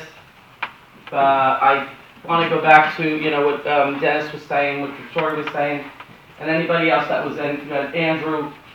And I think we're going to go all the way back to the start of the Green Team. We're pushing so much for being a walking community. And, you know, yet, like they're saying, we're going to open up. Why not start it there? We could take it from Maple Place in, from that point on. And again, just everything that everybody has said, you're looking for the safety of your pedestrians. You want all these businesses to succeed. We allowed all the businesses to open. It kind of like, it's almost like the whole garbage situation too. You want the businesses, but what do we do with the garbage? So you want people coming into town to utilize the businesses and whatnot, but what do you do with the people? What do you do with the parking? So I think if we can increase parking by going one way, might be able to put in a bike lane as well. That really all needs to be considered. And I love the fact that the county wants to pave, but let's do it the right way. Let's not, put the cart before the horse. Thank you. Ma'am, sitting in the back by the door.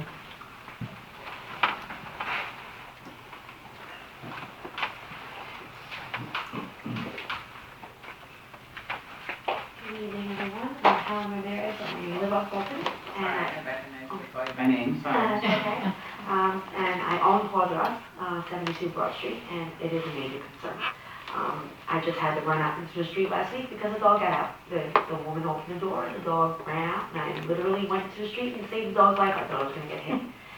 If we open up, and this is not the first time, I've been there for 8 years, and I've done it a few times. Absolutely, if there's no cars there, we're going to have a bigger problem. I'm all for the one-way, parallel parking, all great, bike lane, walk lane, but it's a concern. I have a lot of customers that complain that there's no parking. It's like a race to get into certain time frames to come into the shop because parking is better during certain times. And, you know, I'm being there, I want to still be there. I want to be there for another 20 years, as long as my body keeps up with it. But, you know, I agree with what all the business owners and all the tenants are saying. Improvement is wonderful. You know, moving forward, you have to have change. Change is more great. But we have to be safe about it. Thank you. Thank you. Mr. Straub?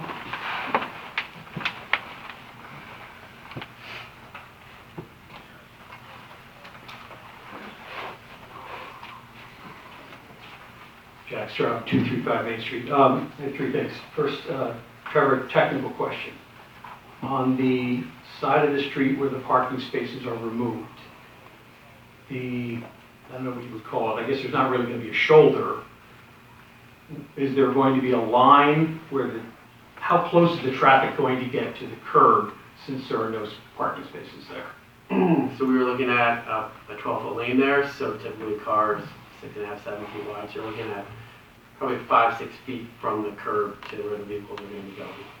So would there be a line there or? No line. Typically you don't have a line in front of the curb. If there's no curb in there, you would have a line, but. So there's nothing to prevent cars from exiting faster, closer to the sidewalk than they do now? Correct. I mean, I can look at adding a white line on. No, I thought about that. I'm thinking there's no parking spaces, no shoulder. Once if you don't have a shoulder, you're not, per MUTCD, not allowed to put in a whole white line unless there's a shoulder. I mean, obviously they shouldn't do it, but there's nothing to prevent them from doing it right now. Second question is, because it seems like this change, or whatever you want to call it, because for years the discussion has been about one ways, and then all of a sudden this happened. Was that done because of the knowledge that the county was going to pay Broad Street? And who made the decision to come up with this plan? Who actually came up with this? So, just to kind of also talk about the rest of our flow, the rest of our neighborhood. This would be the only one way that we would have in our street to actually make this change. So if you're coming down Broad Street, fine, we could always maybe go down one way.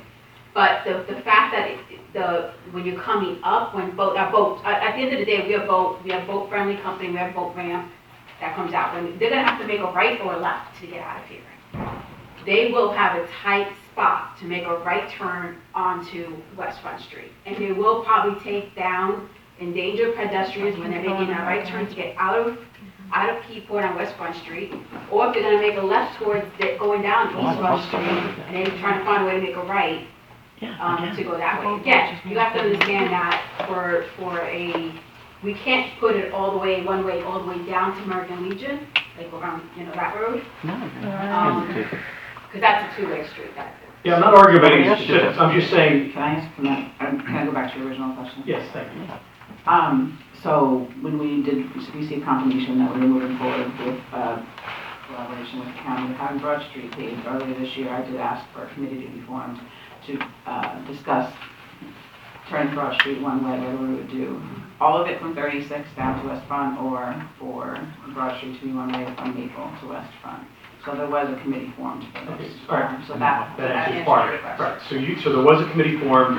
I'm assuming it was some council members. Were there business property owners involved in the discussions? No. Well, at the time, my suggestion would have been, at the time when you made the shift, that you had involved some business owners, as Mr. Connell said. But here we are now. My last point, the owner of Keyport Liquors brought it up. Discussions about parking in general, one-ways, things like that have been going on for years. and also specifically in the downtown business district. And when I was with KBBC, we frequently had conversations with borough administrator, former borough administrator. One of the things that was pointed out, I'm sorry, I forgot your name. Your Keyport Liquor. Yes. Yeah. Made a very good point about the 3-hour parking. One of the things that I had always argued was do away with 3-hour parking, because 3-hour parking allows someone who doesn't need a space right in front of the store to take it. Specifically, somebody going to a restaurant. So for example, somebody going to McDonald's who's going to be there for a couple of hours, who can just park in McDonald's own private lot or in the borough parking lot. If they see a space in front of McDonald's, that's a 3-hour space, they're going to park there. If that was a 1-hour space, they're not going to park there. That opens that space up for someone that wants to run into Fun House or whatever it is. So just by taking away 3-hour parking, the only people that benefits is people going to restaurants, and they can park in any of the municipal lots or in McDonald's own lot. The other thing we suggested is, as an example on West Front, just on the 2 ends, you could even make that end spot 15 minutes for somebody running into the one of the antique stores to get a rocking chair out or something like that. And then all the spaces along West Front could be 1-hour spots. And that would eliminate the restaurant people from sitting there for 3 hours just because while they're driving by, they see the one spot. So he had mentioned that and reminded me, I just wanted to mention that point. 15-minute parking would be similar to what we did during the pandemic. Right. Thank you.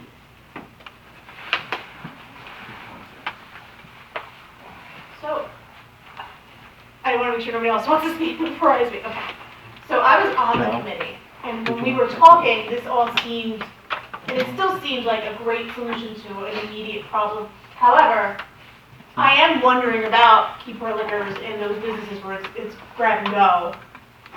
And now I'm starting to think, taking away 9 spots, could there be a way to take away perhaps 7 spots and have 2 grab and go kind of spots? Like, I guess what I'm saying is, what's the timeline? It's a Band-Aid. Because I've been talking to a couple business owners this weekend, and it's frankly something I didn't think of, so thank you for pointing it out to me. Or I would have brought it up a month and a half ago. Councilmember Pepperoni, you have your question, and then we'll have to continue on with the public hearing. So why can't we just take away on the right and the left, where you make the right, just take away 2 or 3 spots on each side at the corner, so at least you still got your choke point to slow everybody down, but it's open up for the boats, for the trailers, the fire truck, and you still clear that up to make that right, when you're coming in with the car, that you don't have to fight a parked car there. That's the main problem, you're fighting parked cars on each corner. So do away with the 2 spots at McDonald's corner, the 2 spots at the bank side, and now that opens up the whole end of the street, but you still got your choke point. To slow everything down, the liquor store's not losing nothing, Paul's ain't losing nothing, nobody's losing nothing. We're like reinventing the wheel here to open up the end of the street where we just get away with, 4 spots total? Now you're back probably 25 feet from the corner, and now everybody can make that turn instead of wiping out a whole side of the street and killing 2 businesses. Yeah, but that doesn't help down with the other situations. What's that? Where the big grate is, and people are sticking, stuck out in the middle of the road, where Mr. Jondren was, any of that down there, just all jammed up. Excuse me, it is a Sorry. public hearing, so you have to come up to the microphone. I'm done. You don't need to be, I don't mind hearing what you have to say. No, I think I just made the comment to Ron, that's all. Okay, any members of the public? I have another question. I'm not going to use it. All right, so I understand. Just state your name again for the I'm record. Melissa O'Connell, 7981 Broad Street. Okay, so this was all brought up in January. We're all just hearing it now. I did see you guys actually in front of my building. It was like a couple weeks ago. It was really like, this really been thrown together because I saw you guys out in front of my shop that day. You stood there. So you're telling me these are our houses, we pay our taxes, these are our businesses, and you're worried about the boat people, if they could turn, can't they go on American Legion, go off Broadway? I mean, I understand they're boat people and they have trailers, but we're the ones that pay the taxes, we're the ones that are in business here. This is our everyday livelihood. I don't understand how all this research and I spent 4 hours completing your complete streets. It took me 4 hours to do this big computer thing that disappeared 2 years ago. And now all of a sudden, this just pops up. I mean, I got it registered mail on Tuesday, a week ago. And none of these other guys even got it because they are not the property owner. So you only sent it, you didn't even send it to the business owner. It's just unbelievable that you're making like a just big rash decision against everything. You know, that guy that did all that research, I don't know who you are, but you had a lot of research and you're going against everything because they're gonna pave the street quickly. I don't get it. Any other members of the public? Mr. Lane? It's the bridge first.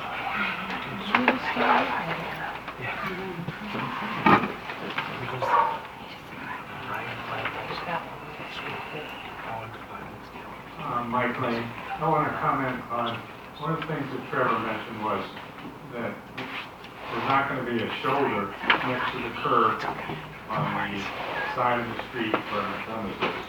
And I think if you just come over and stand in front of my house on First Street, where the cars are literally roaring down the street, less than 2 feet from the pedestrian sidewalk.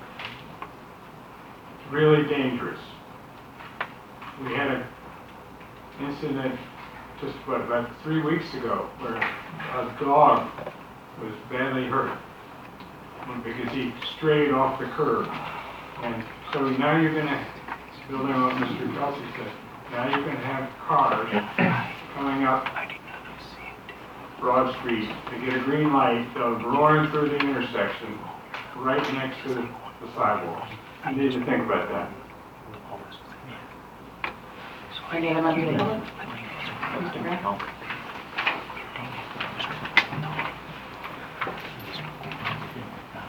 With J. Graham Jr., 22 St. Peter's Place. To begin on a lighter note of something else, the Met game in Atlanta. Emma, we're in a public hearing, hold that till later. Okay, I'll hold it Thanks. later. Anyway. If you want to hear it, I was a Mets fan, but we can't do that on As far as this goes, I walk this beautiful borough every day, with the exception of Sundays, keep it down and stuff, and I see beautiful sights and everything like that. As far as this plan goes and stuff like that, it's laudable and everything like that, but like the business owners and the residents along there are saying, Broad Street's one of those that I walk. And very seriously consider the concerns of the residents and the business owners on Broad Street and stuff like that. I mean, when you go ahead with it, if you go ahead with it, get more of their input. You know, just like public hearings, have even more public hearings to get more of their input and everything like that. Talk to them and everything like that. And I don't blame them. You know, just consider they live along there. They have businesses along there. You know, it's going to affect them mostly. And just consider what they have to say more and everything like that. Thank you. Anyone else for the public hearing? Seeing I see most of show of hands, unless you guys see what I'm not seeing. Have a motion to close the public. Oh, Second. All in favor? Any commentary from the governing body? I have just a procedural question, because I still think it's a good idea, but I do hear the concerns about the grab-and-go businesses. And I'm wondering, maybe Commissioner Kiley can help us, what is the timeline for the street paving? Because I know that's one of the reasons why we started doing this work. Maybe we could have one more meeting of the committee to try to figure out the solution for the grab-and-go. I don't know that that's appropriate to put Commissioner Kiley on the spot, but I would be the engineer. Then we have to open it back up to the public. Motion open. Second. All in favor? Aye. You know, this is an unusual problem because most people can't wait to get their streets paved. You offered this 3 years ago, and that's how long it took. Here we are, ready to go, and you don't want want it. No, we want it. I'm sitting here listening, and I'm an outsider, I don't know all of the details of what has transpired up till this point. But it sounds to me like it might be a good idea for you to table this and pull together a committee that has businesses, has your members, and you come to a solution that everybody agrees to. And I promise you, we will hold off on the paving until you're ready. Or maybe Thank just you. line striping. That's fair. That's really what this is all about. Yeah, that's what I was fair. saying. I mean, obviously we want the road. I That's don't think fair. anybody in this room doesn't want that road. Yeah, we'll work But if with we you, can certainly will. have some sort of Fair enough. dispensation on the line striping, because I'm gonna be the first to admit, I didn't think of the graphic go. I thought of my daughter running out in the street and some car going around the double yellow and, her being carbon, that was the word I had to say. But it's a good point. It's a very good point. And I heard it this weekend too, from Melissa, that there's certain businesses on that street that you run in and you run out. We can certainly talk about line striping, I mean, that's not an issue. Thank you, Commissioner. Thank you, Commissioner. Motion closed to the public. Second. All in favor? Wonderful. Is there Oh. any more dialogue? I don't have any more. So I would need to. If there's a motion to approve, then I need that from the governing No, body. motion. Motion to table. Yeah, second. Could we motion to pave it with the stipulation of, like, the line stretch, so we can get it going? We're not paving We're anything. not paving it. Yeah, why don't we motion to No, that's what I'm saying. To let them pave it, and then to allow them to pave it, but then with us to talk about the line stretch. Because do we hold up the whole project of paving with this right now? She offered to. No, it would just be the line striping that we would revisit. I think there's certain line striping that has to be done right after. You can't wait, weeks or months to put the stop bars in, double yellow line, and the parking is going to dictate where that double yellow line and the stop bars go. That's true. So I think we need a decision rather quickly on this, if we're going to have the county still continue to pave it this year and follow up the striping shortly thereafter. Thank you, Deputy Commissioner Kylie, for working with us on this. But again, I think we need a solution relatively quickly.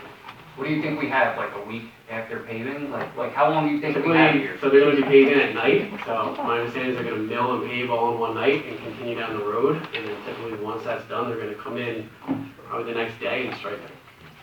So I guess the question is, what date are they paving? Which I don't think you know, right? Yeah, it's sometime after late. The county engineer was out there today, Mayor. He said on or about, To the public, sorry. the county engineer. We're not open to the public, sorry. I thought you said you were opening it, sorry. If we table it, does it go on the next council meeting or is it 2 council meetings? I have to reintroduce a new. It depends on what you're changing. If you make some changes, it have to be reintroduced. Just feel like there's a solution here. I thought we had it. Like, I'll be the first to admit that I was on board for this. My vote was yes, pretty much up until the graphic job. Until you talk to business owners. So if there is going to be a committee, I would just ask that I get put on it. Let's hope so. This time, and not put out Let's hope the so. last hour to not know what I'm doing. Absolutely. So the other thing is, I do think there is a simpler suggestion to lessen the loss of parking spots and still fix the problem. I do think there's a pretty simple solution. I know I'm probably thinking in the same direction. It's just that key area that we really need to focus on. I just want to point out that we have a motion on the floor in a second to table this. So I just want to clarify before you go to roll call vote. You can still have other dialogue because there is a second. I just want to clarify that when you vote to table this, that would be to table the same exact one that was introduced. So if you guys are going to be changing everything, I don't know if you want to change your motion to cancel this out completely and start over and then have an introduction at the next council meeting or the one soon thereafter. But I just want everyone to be aware, when you're voting on what was just motioned, it would be to table and revisit the same exact thing. That's what tabling is going to do. Not tabling the change. So you already have a motion and a second, you have to vote on tabling it. But I would suggest that if you have no interest in adopting this, then you should also then re-motion to cancel this out. Am I correct? For the motion. So it's a motion to cancel it out? No, there's a motion to. There's already a motion, We have to vote on the motion and. We can't revise it, like it has to be canceled back completely, then for a new one. Okay.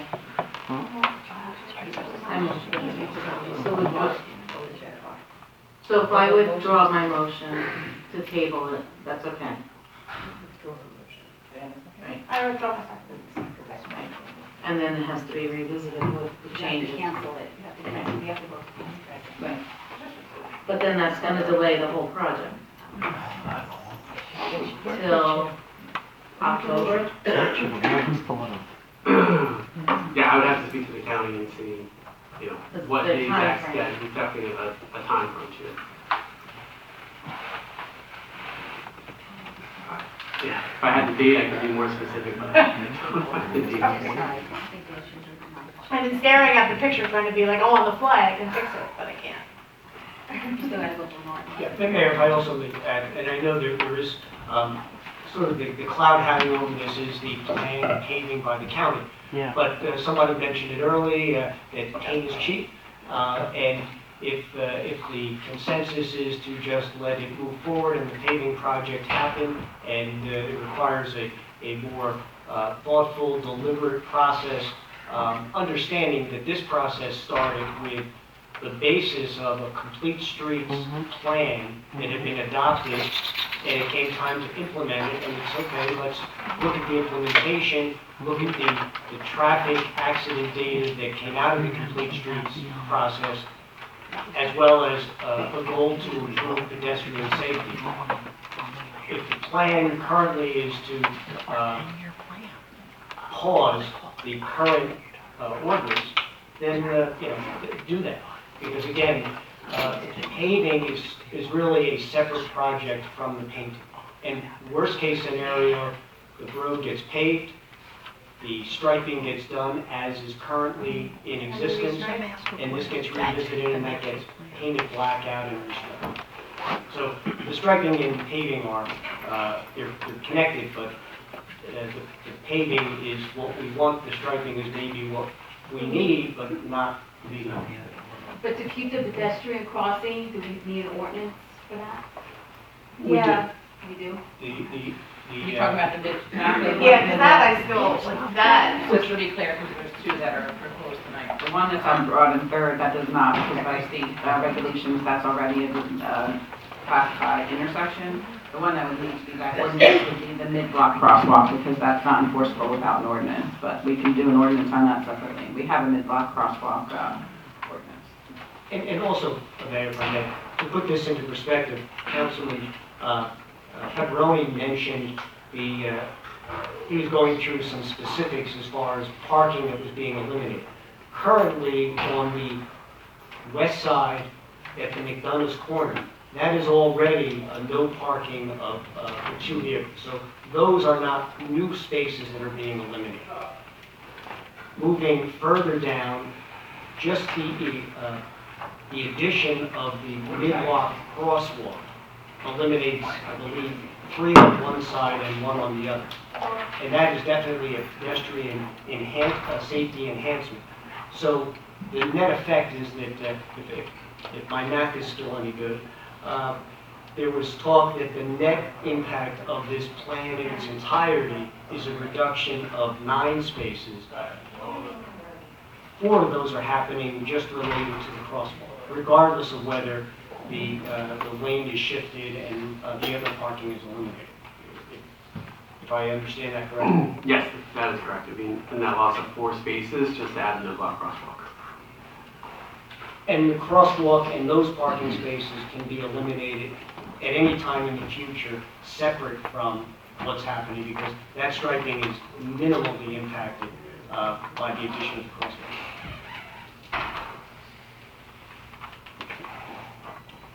So we have now motioned to withdraw her motion, to draw a motion, to withdraw a motion. I feel like we're playing Uno, so I draw 4.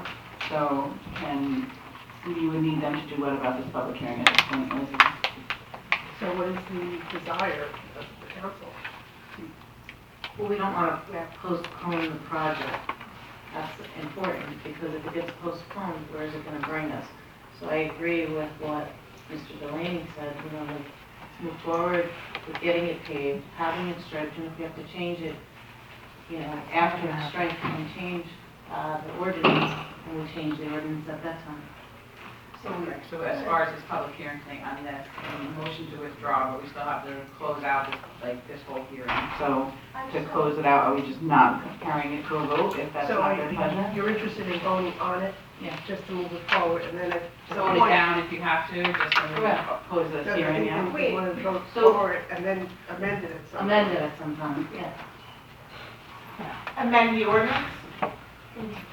Amend the changes where we want the parking spots to be eliminated, if we want them eliminated. Or We if don't it's a need the 15 ordinance for minute. the county to pay. Right. Yeah, the county can maybe put back the striping exactly as it is today, and then you don't need any revision to the ordinance. And then my other question is, if we wanted, talk about some big things, really complicated. If we wanted to still put in the crosswalk, but then discuss the parking further, because the crosswalk is important, would we just reintroduce an ordinance for the next meeting? That just speaks to the crosswalk? Yes, okay. I just want to make sure I had it.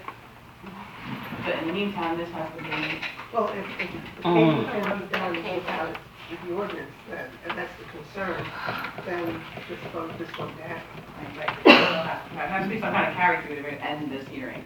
So are we motioning to not move it forward? You can, do you want to vote on it and just vote it down? No? I'm asking you what. No, That would be the easiest way. Yeah, that's the easiest way. I just wanted to make sure that there was a mechanism for us to at least get the crosswalk on the table. But you can have a new ordinance. It's a new ordinance. Okay. All right. Or just, can you eliminate the no parking and keep the mid-block crosswalk, and just eliminate the text in the first part of the ordinance, or is that too much of a change? Too much of a change. Motion to vote on the ordinance. But none of them are in favor of it, how do they motion?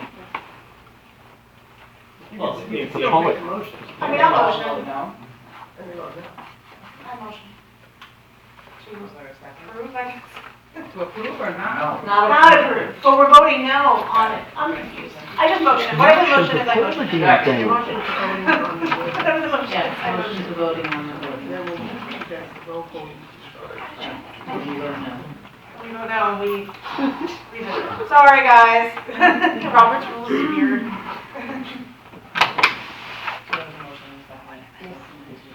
Yes. Councilmember Pacheco. No. Councilmember McDermott. No. Councilmember Aranio. No. And Councilmember Pepperoni. Ordinance is not adopted. Next, we have introduction of ordinances. Ordinance number 1, bond ordinance providing for various roadway improvements. Michelle, can you read that by title? This is an ordinance providing for the 2022 road improvement project by the Borough of Keyport, appropriating $1,700,000 therefore, including various grants in the aggregate amount of $521,900 expected to be received from the State of New Jersey Department of Transportation, and authorizing the issuance of $1,150,000 bonds or notes of the borough to finance part of the cost of the project. Before we motion to introduce, Jay, can you please, and this one, what this will be funding for? Yes, Mayor, this bond ordinance incorporates the two road projects that we spoke of earlier, specifically the partially funded by DOT grants for Butler and East 3rd Street, as well as the reconstruction of Fulton, 7th, and 8th Avenues. That also includes related drainage and utility work.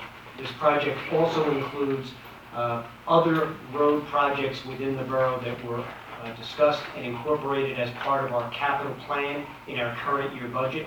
The final selection of those roadways will be listed as, and we'll have that distributed as part of the public hearing, and that will include our full road project for 2022. Thank you. Is there a motion to introduce? I have a question. Same question. So, I mean, at the end of the day, we probably all live in a street that this Yeah. bond may impact.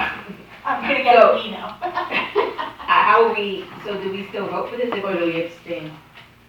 You have to Like, abstain. I mean, Abstain this for is a that. bond for the entire capital project, right? So that one is not an issue. That's not, because it's a general project. General Oh, project. okay. All right, then. All right, I just wanted to make sure, it's for the record, that I'm not doing anything specific for my vote. So is there a motion to introduce? I motion. Second. Have a roll call, please, Michelle. Councilmember Pacheco. Yes. Councilmember McDermott. Yes. Councilmember Aranio. Yes. And Councilmember Pepperoni. Yes. Thank you. Is there a motion authorizing the clerk to publish the ordinance as introduced in the Asbury Park Press for public hearing? Motion. Second. All in favor? Aye. Any no or abstain? Next, we have communications by consent. We have for approval items number 1 through 10. Just want to point out that,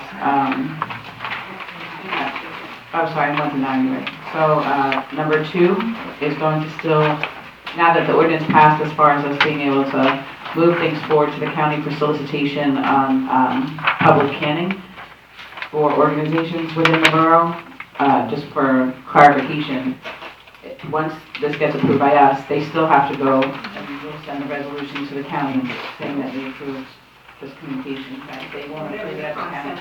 Which one? Yes, this one needs to go to county for approval. Okay, so, we're getting there in this process of obviously, cleaning this all up. So just for commentary out to the public, just because it's approved now, there's a few on here that are requesting county roadways, and there's also one on here requesting use of, to be able to can on Broad Street and 36. So that one's going to need 2 approvals. We'll need the state and the county. So just because I know there's family members or whatever people in here, just because we approve it, there's still other steps that have to, in case there's any questions on the process that's been adopted now. Okay. So Mayor Van, so for example, if they're saying a timeline that's tighter, they may need to approve it from the county to meet that deadline. They may or may not. I can't speak on how fast the county turns it around. Okay. Okay.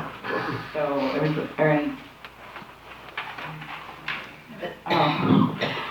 there any questions or dialogue on items from 1 through 9? If not, can I have a motion to approve? Motion. Second. Can I roll call, please, Michelle?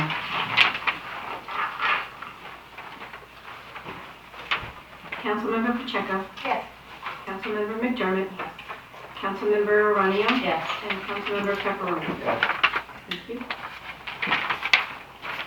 Next, we have set the minutes for approval, January 18th, 2022, regular meeting minutes, and July 19th, 2022, regular meeting minutes. Motion. Second. All in favor? Aye. Any no or abstain? Next, we have reports, municipal clerk's report for July 2022, tax water sewer collector's report for July 2022, Board of Health treasurer's report for July 2022, building department monthly report for July 2022, municipal court monthly report for July 2022, and Keyport Fire Department PRPIO report for June and July of 2022. Can we have a motion to refile? Motion. Second. All in favor? Aye. Any no or abstain? Okay. Well, there's a harbor commission request.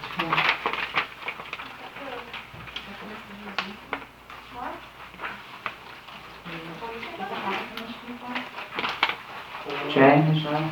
That was an email. Jay, she's asking about the Harbor Commission request, Yes, there was a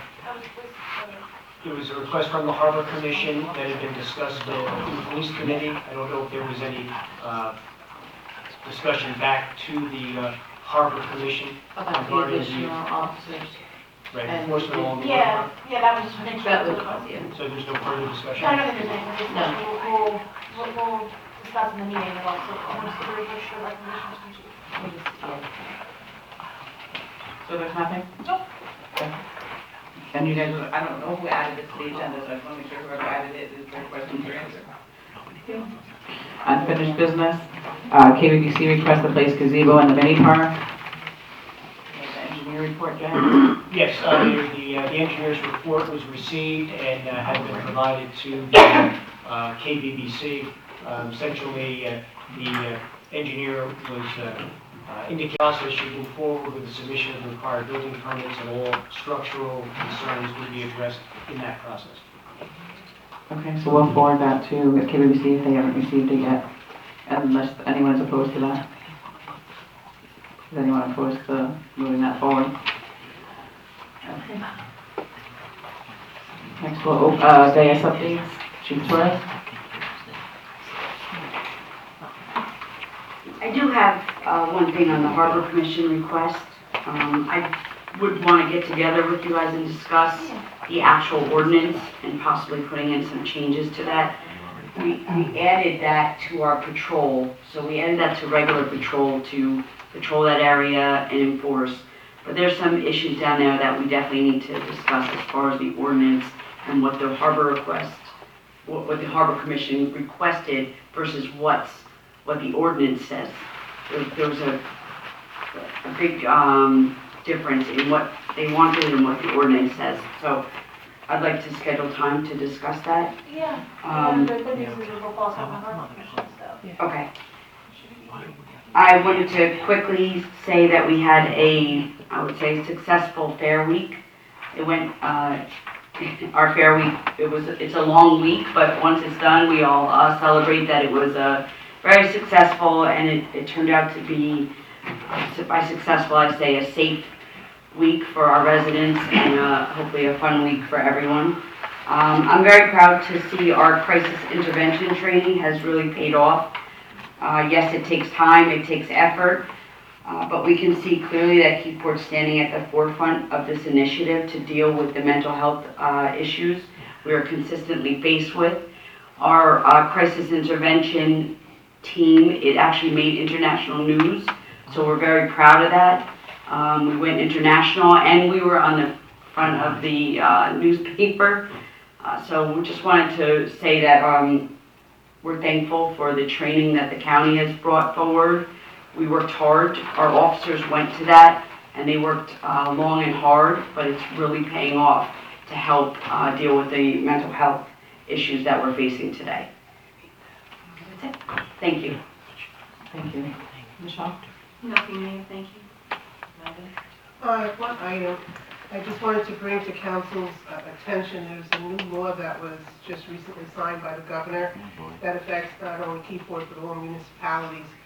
It is Public Law 2022, Chapter 92, and it requires all business owners of a rental unit or units, and the owners of a multifamily home of 4 or fewer units, one of which is owner occupied, to maintain certain levels of liability insurance, and to be subject to registration with and enforcement by the municipality in which they are located.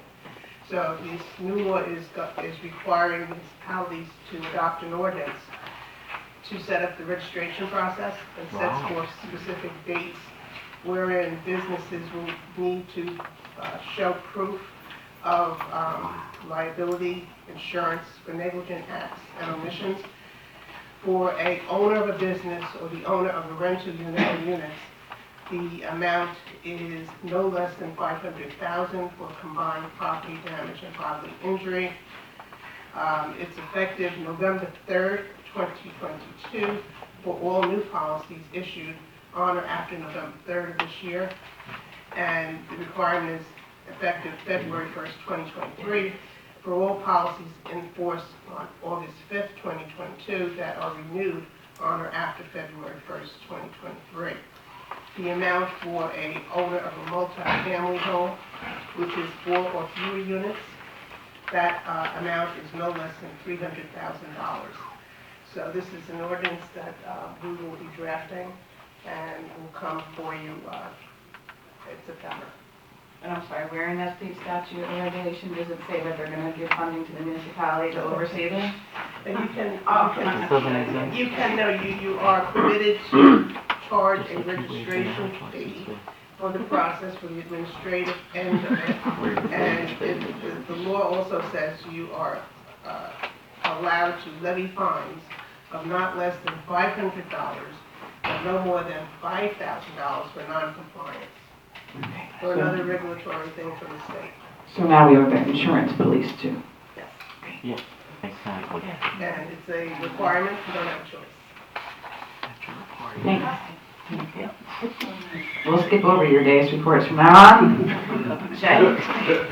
Thank you, Mayor. Just to advise the governing body earlier this afternoon, but we have received word today from the Monmouth County Mosquito Control Division that they will be spraying for mosquito control as a result of to combat West Nile virus in Keyport.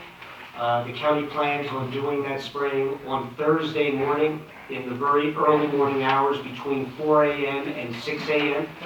This will be done by in a designated area of the borough that runs from Route 36 north to 3rd Street and from Atlantic Street west to the borough's border with Hazlitt. This will be done by pickup truck spraying again in those early morning hours. Information has been or will be distributed to all residents and be posted with information that's been provided by the county.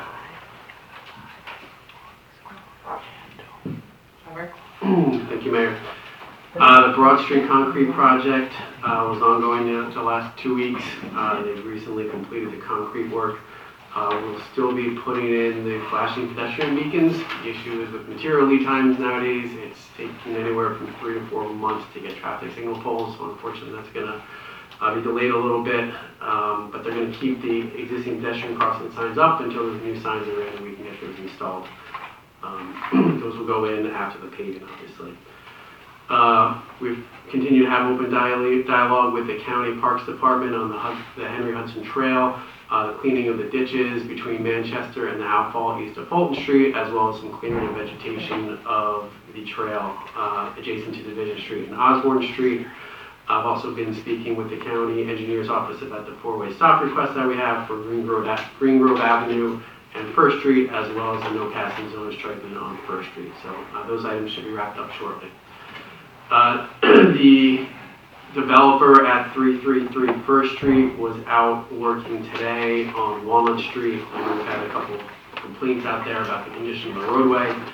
The developer did the water main and they left for a couple weeks, but now they're back to hopefully complete the concrete work out there and repair all the existing trenches that have settled over time, and definitely some elevation differences between the asphalt and the concrete out there that they're going to be taking care of probably between this week and next week.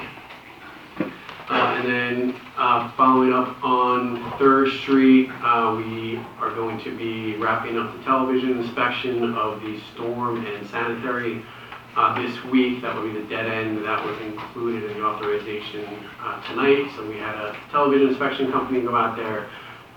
They'll be out there tomorrow to do that TV inspection in anticipation of the design work.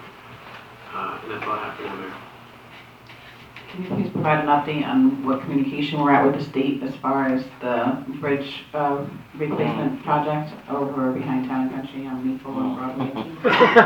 Sure. We actually spoke to the state today, again, based on material lead time issues. They're requesting to change the project from a 3-phase project to a 2-phase project, which instead of having 2 lanes in each direction open on the bridge, now they're looking at doing a detour of the bridge for a 3 to 4 month time frame, which will change the project into 2 phases. So they're looking at a 3-month to 4-month detour instead of a 1-year full project keeping both lanes in each direction open. We have not received plans for that. That was just a preliminary request, so we should be receiving plans hopefully within the next week or 2 that's going to show that, and we'll review that with Mayor and Council and traffic safety, obviously. But as everyone knows, there has been no work done out there since they closed the bridge. So that's 3 months already. No, they have done work, it just that on the bridge they haven't done, but all the other stuff they have done. So in the meantime, is it possible that we ask them to remove the barrels until they figure out what they're going to do about this project? Make that request.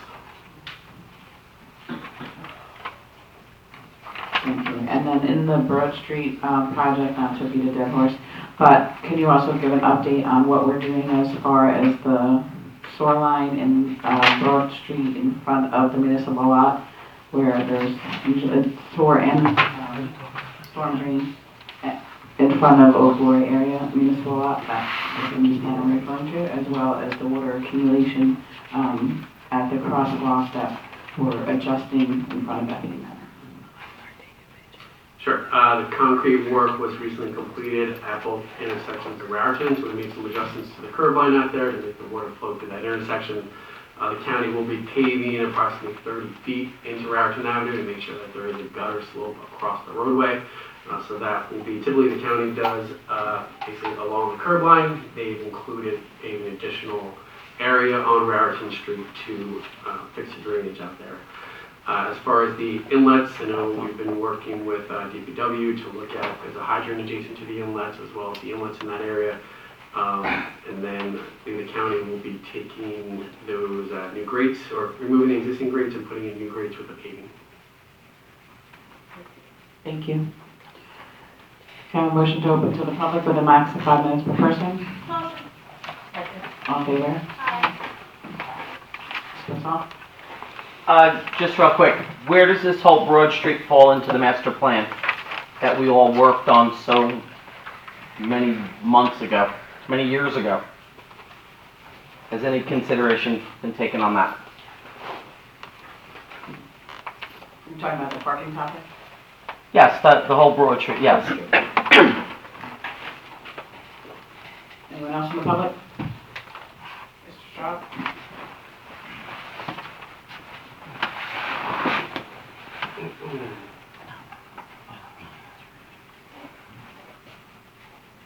Jack Straub, 235 Main Street. I think someone mentioned earlier something about the marijuana situation that's going on. There's going to be another meeting or something. Does anyone know what the estimated time frame is for when the council will make a decision? I have not received a timeline on that. Have you? No idea, they don't know it's going to be this year. I mean, obviously, there are municipalities that are up and running and making money. But there's no, just more meetings and no. Until we figure it out, because we actually are under no time constraint of when we need to make a decision. All right, Leslie? The discussion earlier this evening was a request that in our next meeting there be an executive session to discuss the licensing, the pending licensing applications. But still no estimation about when any kind of decision can be made. Not to my knowledge. You also approved some minutes tonight. You approved minutes, I think, at the last meeting. Still, there are no minutes posted on the borough website for the entire year. Do you know when those will start to be posted? Those minutes will be posted tomorrow. Okay. Thank you very much.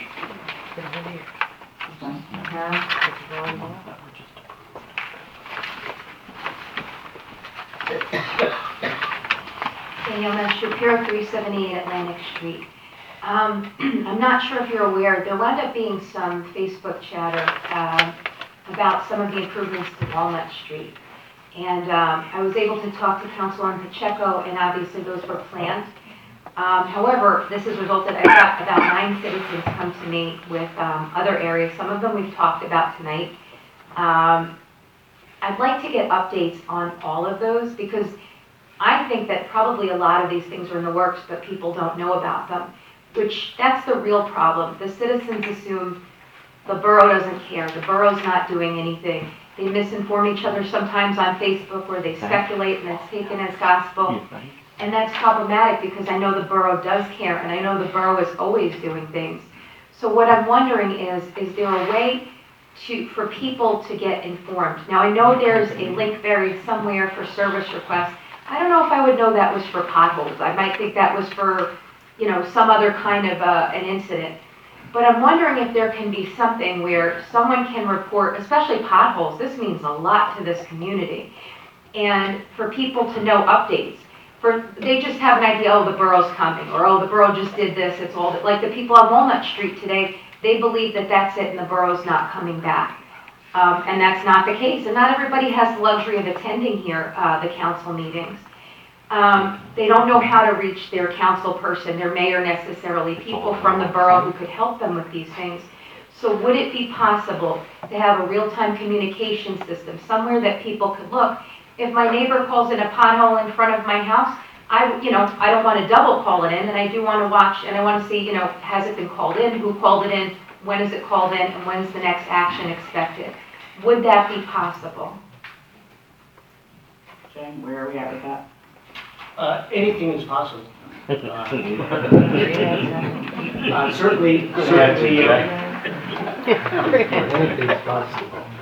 Certainly, some of your suggestions are things that we may be able to incorporate into our existing system. Okay, what does the existing system entail? If I report a pothole there, what's the next thing that happens? Do I get notified, or do I just wait for a truck to come and fill a pothole? When someone submits a service request, whether it's by telephone or by email, they're told that it's been referred to someone, and typically, depending on the nature of the request, in case of a pothole, generally that does not get a call back saying it was fixed yesterday. Typically, those are, depending again on the nature of the request that's made in the complaint. Okay, so it doesn't sound like we have a way to inform people who've called that in. So in their minds, it's not getting handled and nobody cares. And I think that we could do better by the residents by creating a system like that. I know it's possible. I've seen it, in lots of other applications. I do have a few streets, some of them we've talked about. Can I give you the streets, and perhaps we can get an update either tonight or at a different point of time? Sure. Okay, 42nd 2nd Street. The citizen said it's been like that since the 80s or the 90s. He said the town temporarily patches it, but it needs a permanent fix. Another resident said the bend where spring turns into oak. He said it's a horrible patch job that filled in a sinkhole that formed after the road as cut to do work underground. It's unavoidable when cars are parked on the side of the road. You also can't turn around on that street because it's a one-way and it's slowly sinking. This road has caused his wife's car, they blew the right strut. I don't know if this has to do with the Broad Street. People have asked about that, but I keep hearing the pavement on West Front Street in front of McDonald's is sinking. Division Street on the side street of the high school in front of the basketball court, it's full of deep holes that have been that way for years. Repairs have been made around this area, but the original problem has never been touched. The area is a hazard to children, residents, and teachers. When I went to go see Walnut Street, I saw that right up the road, Locust Street is a problem. I'm also going to inform the residents of Walnut Street of the update tonight because they didn't believe that the borough was coming back after today. And then... Just to clarify, the borough's not coming back. It's the developer. You are correct. I apologize for that. And then Raritan Street, where Bethany Manor can walk to Stop and Shop. One of the seniors, it's funny because she actually complained about it. I was walking to get my groceries yesterday, and I almost twisted an ankle. It's a very dangerous situation, and there's a lot of people with mobility issues. She said, and I don't know who they are, I've called them, and it's always someone else's problem. So I don't know if that's for Stop and Shop to fix, or if it's the boroughs, but it's definitely a hazard. If it's the boroughs, can we fix it? If it's Stop and Shops, can we apply pressure to get them to fix, a dangerous situation? Because now that this has been, mentioned on the record, I think this exposes the town to liability if we don't at least have some kind of a plan for these things, an update. So as far as Bethany Manor and the Raritan Broad Street, there's been numerous and countless updates on that. We've been in communication with the residents, the county engineers for over 5 years, and that's actually was the impetus to Broad Street actually coming forward to being approved to be paved. So that's one of the updates. I asked them what they're doing about the water. The borough did just go put new curb cutouts so we actually moved one of them so it's not as close to the telephone pole. We're going to be installing, as the engineer gave a report tonight, a flashing electronic pedestrian crossing sign over there. The borough also, at the cost of the police budget, provides a crossing guard there 3 days a week. Every week during the pandemic, they were there 7 days a week from 6 a.m. to 4 p.m. every day. And the borough also applied for a grant with New Jersey Transit. So we have a skipper bus to pick those residents up and physically drive them to Stop and Shop. And we pay for that insurance and we pay for that bus driver. along with Monmouth County providing the SCAT service with a shared service agreement we have now. So the residents of the community definitely have various ways to get over to Stop and Shop at no cost at all to Stop and Shop. But is there, I mean, the road is just, there's all holes in it. Is that's what's gonna be fixed with Broad Street? That's what I'm Right, the confused. engineer just gave a report that Raritan Street is also going to be paved by the county 35 feet in, which will take care of all of that. And when will that be? That's part of the project that we've been talking about. That's part of Broad Street? Correct. Okay, I'm sorry, I didn't understand that. Okay, and when can Jay, would there be a date that I can get an update on the rest of those streets? Yeah, coincidentally, I received a request today regarding the 42 Second Street. 49. It's 49. So that, I've actually seen that, and it does appear to have been an old utility. I've requested Public Works provide some information on whether that was a repair that was done to one of our utilities or a different utility to see who's responsible for a permanent restoration of that. Division Street is actually on our list for to be addressed as part of the bond ordinance that was introduced tonight. I believe there you mentioned one other, Spring and Oak, was it? Yes. That I'd have to check. That does not come I'm not sure what the specifics are on that, so I'll take a look at that and find out what the status is, where that sits in terms of road resurfacing or other repairs.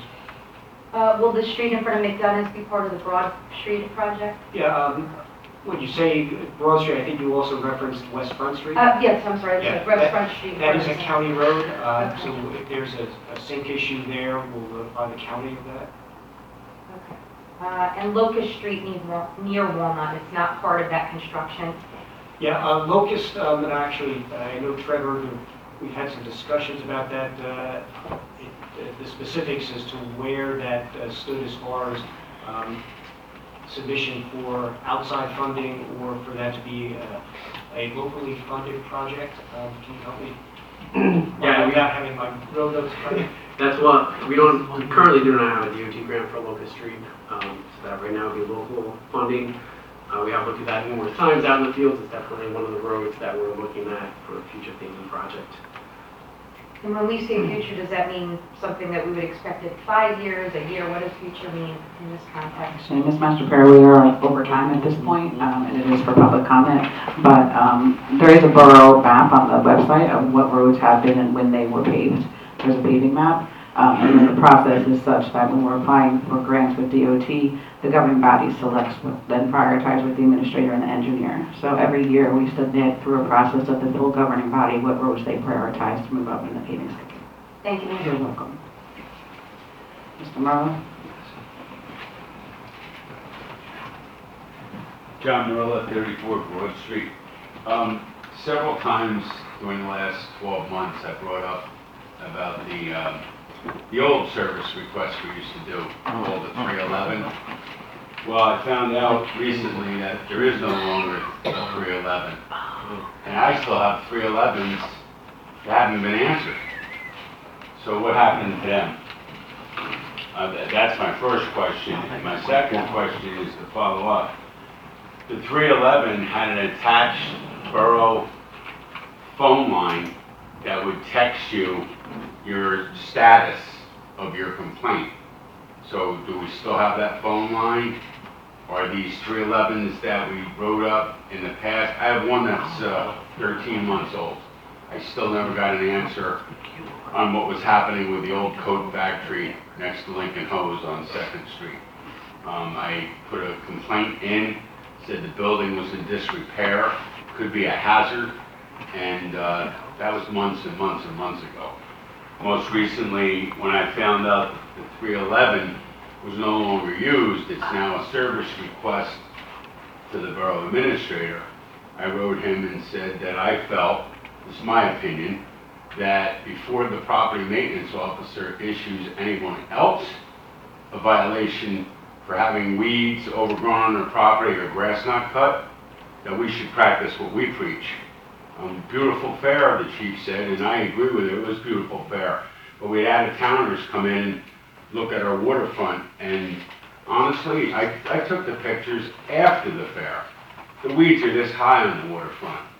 And I spoke at a prior council meeting, and it was said at that meeting that we hired a firm to come out for weed control. Now, unless they're spraying those weeds with Miracle-Gro, they need glasses, because they ain't touching those weeds. And honestly, that is our municipality. That's our great borough that Elmer walks the streets every day. And that's a reflection on all of us. Not just you, not just the mayor, all of us. Because we all live in this community and we love this community. And that's what I'm saying. If we want to set the example, we should. It's my opinion.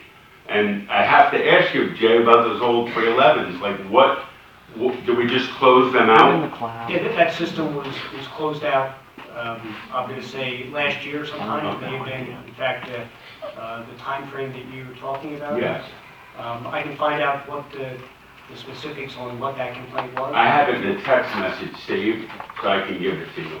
And I can answer the question specifically related to the old coat factory that we referenced. Yes.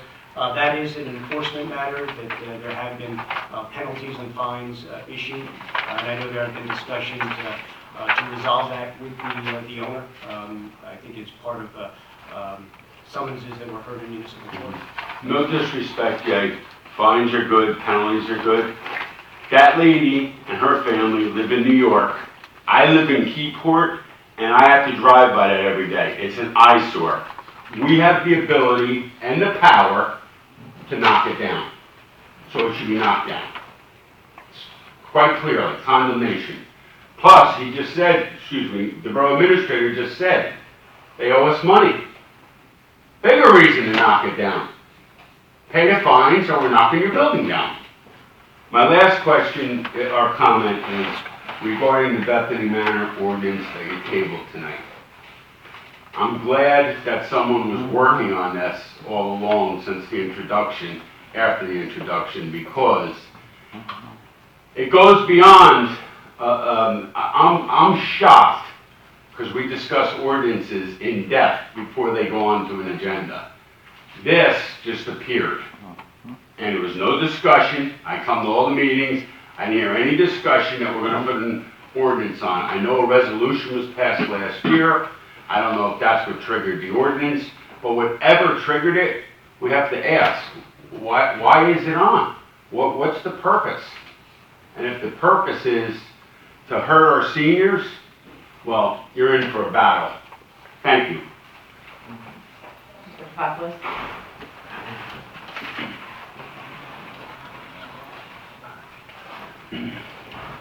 Dennis Patopoulos, 77A Beer Street.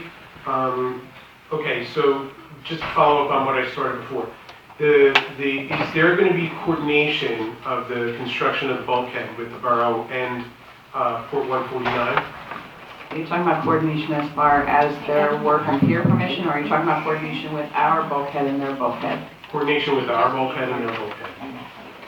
That I do not believe is what is happening right now, because they're moving it forward so that they can move forward with their plans for Port 149 is my understanding. So they finally got the CAFR approval, is that correct, Jay? We're waiting to hear the works and peer application, which they only submitted now, right? Yes. So that'll be heard in September. The property owner has just submitted an application and information to the borough as part of our review required under both state law and borough ordinance related to the construction of piers, wharfs, and that sort of thing. So this is now the opportunity where we will have to include discussions with them concerning the specifics of their plan and our plan. Okay. Notwithstanding the fact that they have previously submitted and received permits from the state NJDEP under their regulations. Mayor, forgive me because I forget, but were you involved in the potential discussions to try and use a RAB, a bond, to do that as a joint project? I was not part of it. Okay, all right. I was. Aware So of that, but I wasn't included. I think it was a committee, I think it was in committee, and I recall some of those discussions, so if you need some background, let me know. As far as the, I agree with Mr. Merla about, without even really understanding what the specifics are about what they're trying to do over at the manor. We have the power, the borough has the power to withhold and not approve, obviously, the pilot. There are good uses for a pilot, and I'm not going to preach here, but the pilot that was given on the outset to Oyster Bay was good because it was used to improve the quality of life of the residents within. And they don't pose a burden on the schools. If anybody wants to have a discussion about pilots in that case, I would be glad to talk to you about it because there was a time when I was dead set against them. And in addition, as far as the, I have a question about the building, the old Colt factory that Mr. Merle brought up. That is on the list of properties, right? Scattered site, yeah. The scattered site with condemnation. So I also walk, as some people know, I also walk the town, and there's a rut from my walking up to 2nd Street, by the way, because I walk there so much. But can we proceed with something like that? That's more of a rhetorical question. But I think the community that is generally against condemnation, for good reason, would support an issue like that. And thank you for your time. Ma'am, my name is Matt Kersey. I'm the managing partner of Garden State Marijuana. And I know there was some confusion from what I heard that we weren't going to vote tonight. And in talking with the CRC, with Jeff Brown, I was contacted. They said I was missing something. And when I spoke with them, I was able to show in my email that I had everything, and I'm going to get my conditional next month.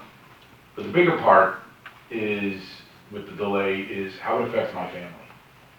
And when I stood up here on May 17th, I wasn't one of these big corporations that are going to have somebody here for a couple of weeks, and they're going to go to their next one and their next one.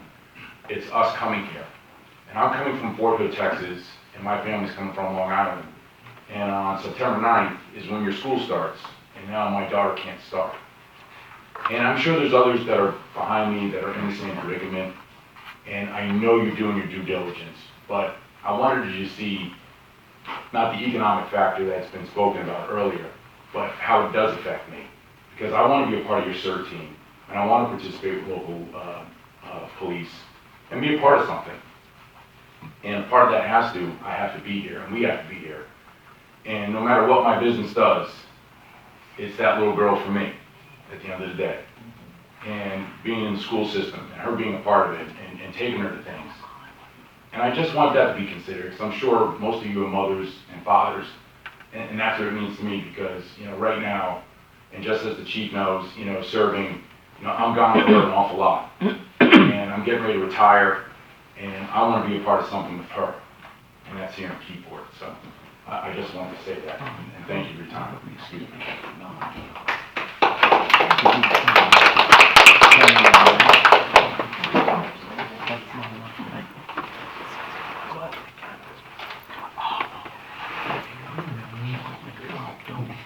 Good evening, ma'am. Good evening, ma'am.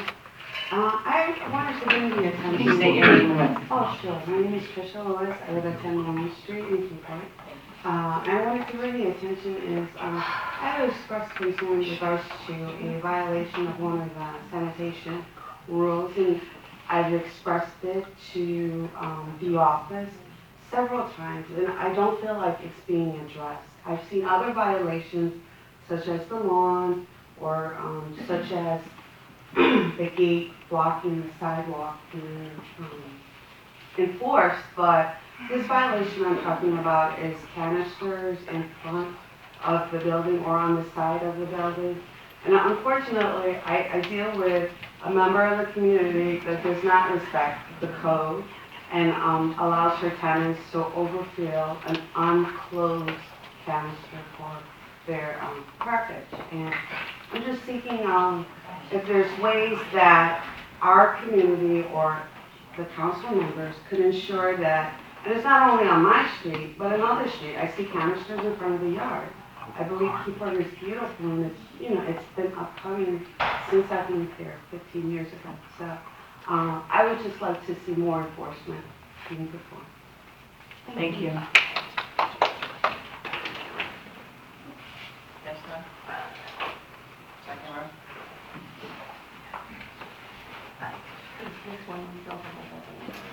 Good evening, everybody. My name is Gary George here from Herbalife Cannabis Dispensary, and I just wanted to reiterate what the other gentleman was up here saying about timelines associated with our process, our application process. And one of the things that I wanted to bring to your attention is not only the fact of the delay being an issue with us monetarily, because just like you were saying, we are all small entrepreneurs that are self-funding this. It's not a big corporation that we're paying monthly for this real estate that, you guys required us to have, and we made sure that we did everything, crossed all the T's and dotted the I's, but it is getting, like I said, there is nobody else behind us. We're self-funding this. I'm doing this with my son and paying everything out of pocket for my son to make sure that we make it across that finish line. And it's just becoming a bit more, and I was very quiet and patient with the process, and I know you guys have been very good with the due diligence and the process that you've taken thus far. So I just wanted to come and reiterate that fact. I also wanted to let you all know as well, just because I know more about the inner workings of the process because of what I do with training everybody, is that there's also another danger of this, the delay in the decision-making process, which is the fact that the applicants who won't get a spot in Keyport, their opportunity to participate in the cannabis business overall in New Jersey may be jeopardized. And that's a fact because they're running out of slots everywhere. And I'm helping so many other applicants get through. There's nothing else left, and there's going to be nothing else left for them. So, so I just wanted to make that point as well to say that, besides the decision that's associated with Keyport, is something that could actually affect any of the applicants' capability of participating in their livelihood in the whole entire New Jersey market. So I just wanted to make that point as well. Thank you. Yes, ma'am.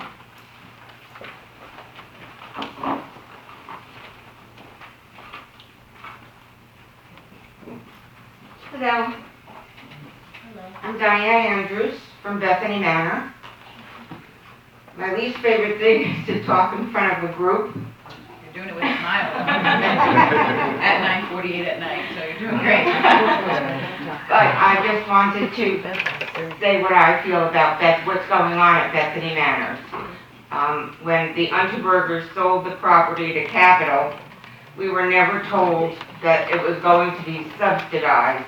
They gave us 2 weeks to get all of our paperwork together to subsidize us. We are all now subsidized. The other thing is, what was the other thing? Gosh, I'm sorry. They gave you 2 weeks to get your paperwork together, but now I think there's other further review being done on that paperwork, correct? Yeah. The other thing, hold on. I feel terrible. No, take a minute. You waited this long, you won't give me another minute. So good so far, but I can't remember what the other thing was.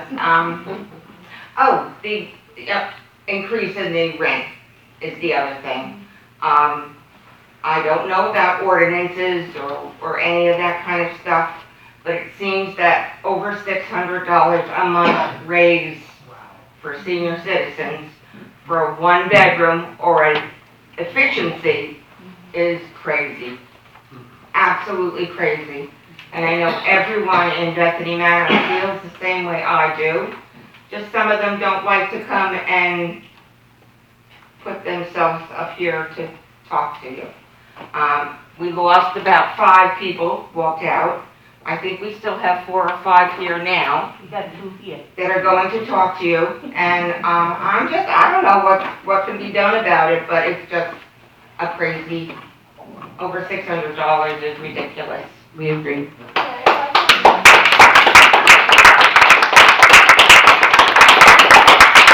One of the things that Councilman McNamara and I have been talking about, because I've just been kind of interested in throwing around rent control for a while, are those rent increases and the responsibility of them under HUD.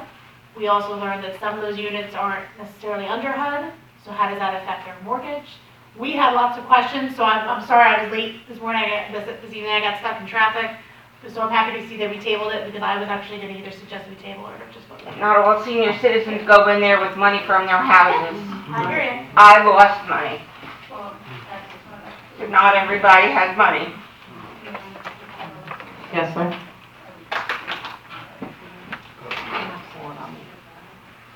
Good evening. My name is Raymond Conradi.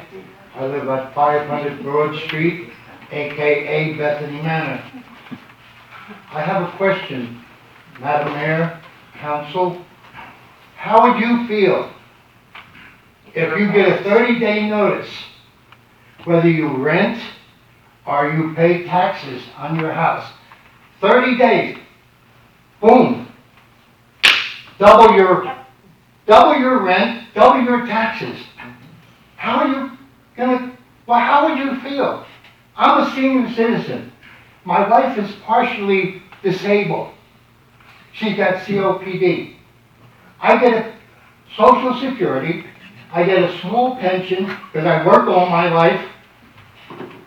And now I pay $500. I'll tell you, my rent is going up to $950. Boom. August 1st. How am I going to pay that? How would you have to double your rent or your taxes? How would you feel? This is what I'm asking you. Please, take into consideration the seniors who pay taxes, who spend money in this town. Take our concerns into consideration. Thank you.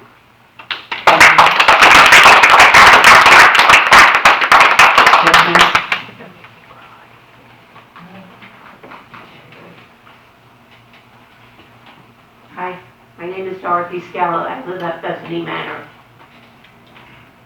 My doorbell has been ringing off the hook for like 2 days now.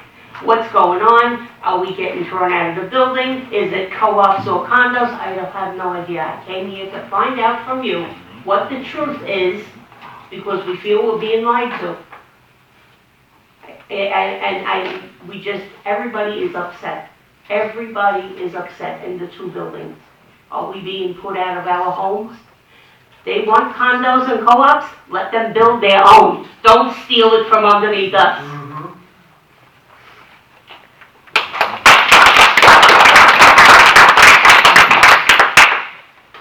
Just for the commentary, that's spoken on behalf of Bethany Manor. Obviously, as I mentioned earlier, when we found out about this the day after the last council meeting when it was introduced, my resident that reached out.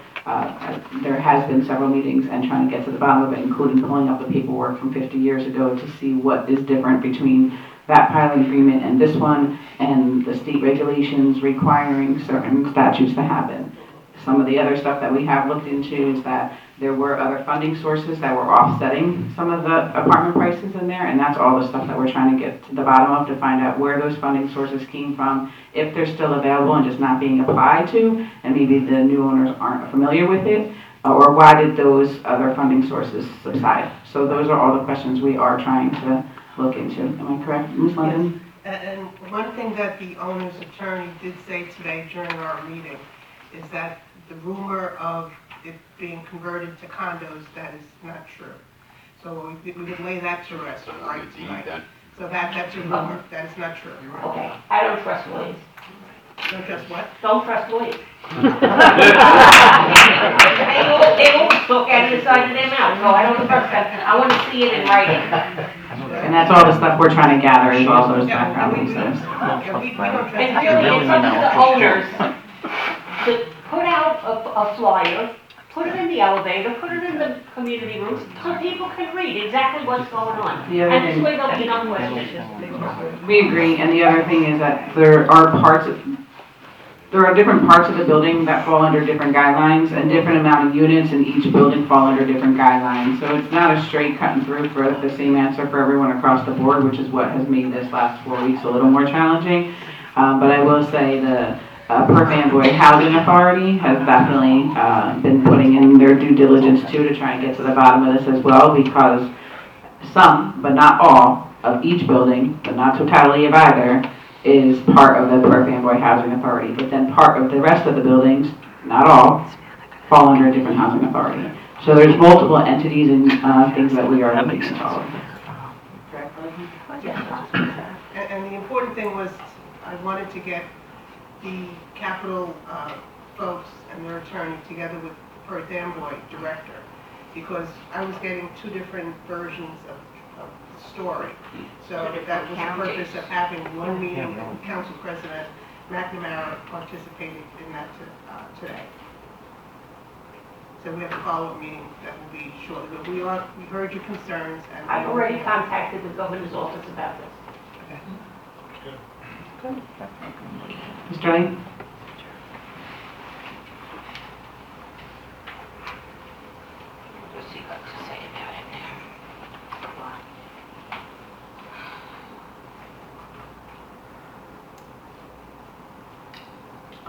Michael Lane, you passed an outstanding ordinance tonight on outdoor lighting.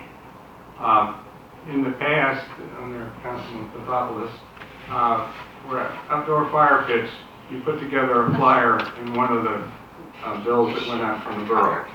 And how are the residents to know the new rules and regulations?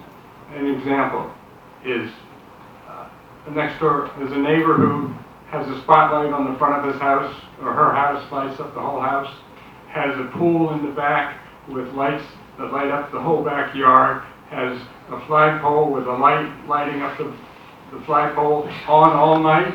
Is that a violation? How do they know?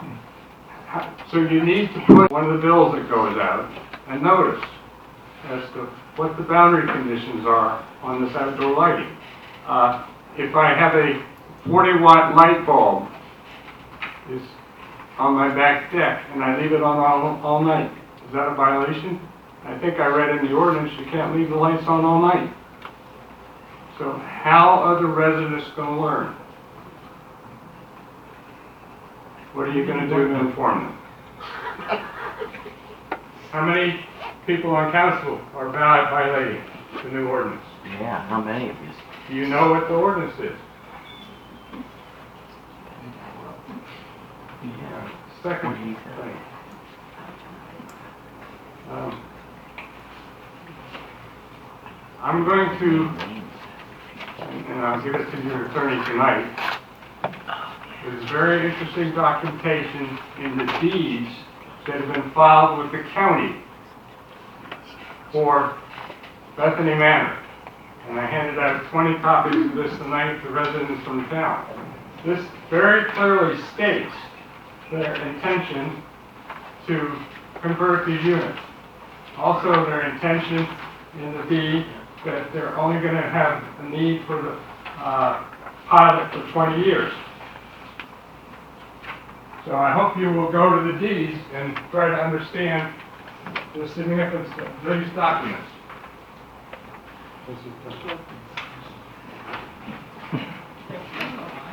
I will send to all members of council an electronic copy of the documentation from the deeds. And why would you put this stuff in the deeds if it wasn't your intention?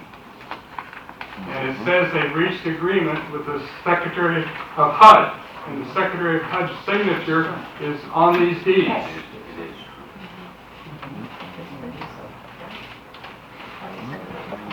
All right, another item. And I'll send everybody an electronic copy of that. The Pedestrian Safety Improvement Program. And I just mentioned, Trevor, when you do the crosswalks, do more than just 2 stripes on the street. Do the piano pattern.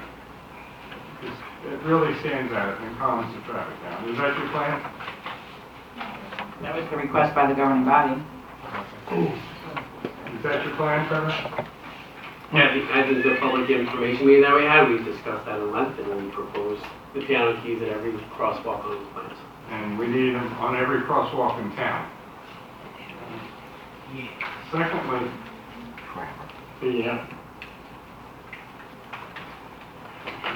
the four-way stops and the, when are we gonna get the crosswalks on First Street?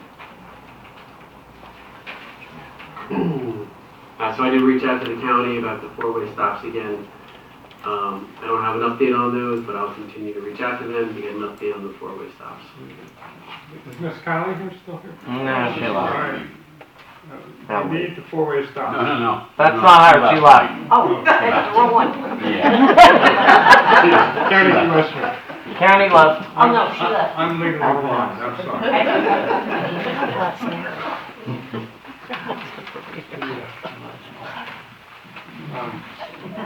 I'm not allowed out on my own.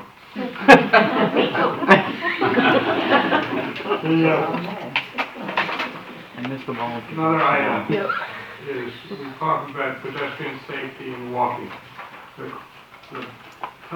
power poles on First Street are just laced with disconnected cables. When are we going to clean that up? There's one house on First Street that has about 50% of the sidewalk blocked by sunflower and plants, and has a huge amount of wrapping in addition to disconnected cable lines, additional decoration of those disconnected cable lines. When are we going to clean it up? Jay, do we have an update from code enforcement? Yeah, I don't have an update on that specific location. I will tell you that since we've begun this effort, the number of holes that we have requested be addressed has increased dramatically.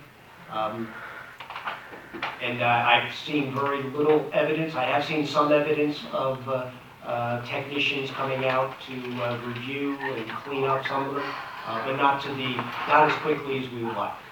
Yeah, whenever I get a chance to find a council person on First Street, I invite her to walk down First Street. And there's at least 10, 12 poles.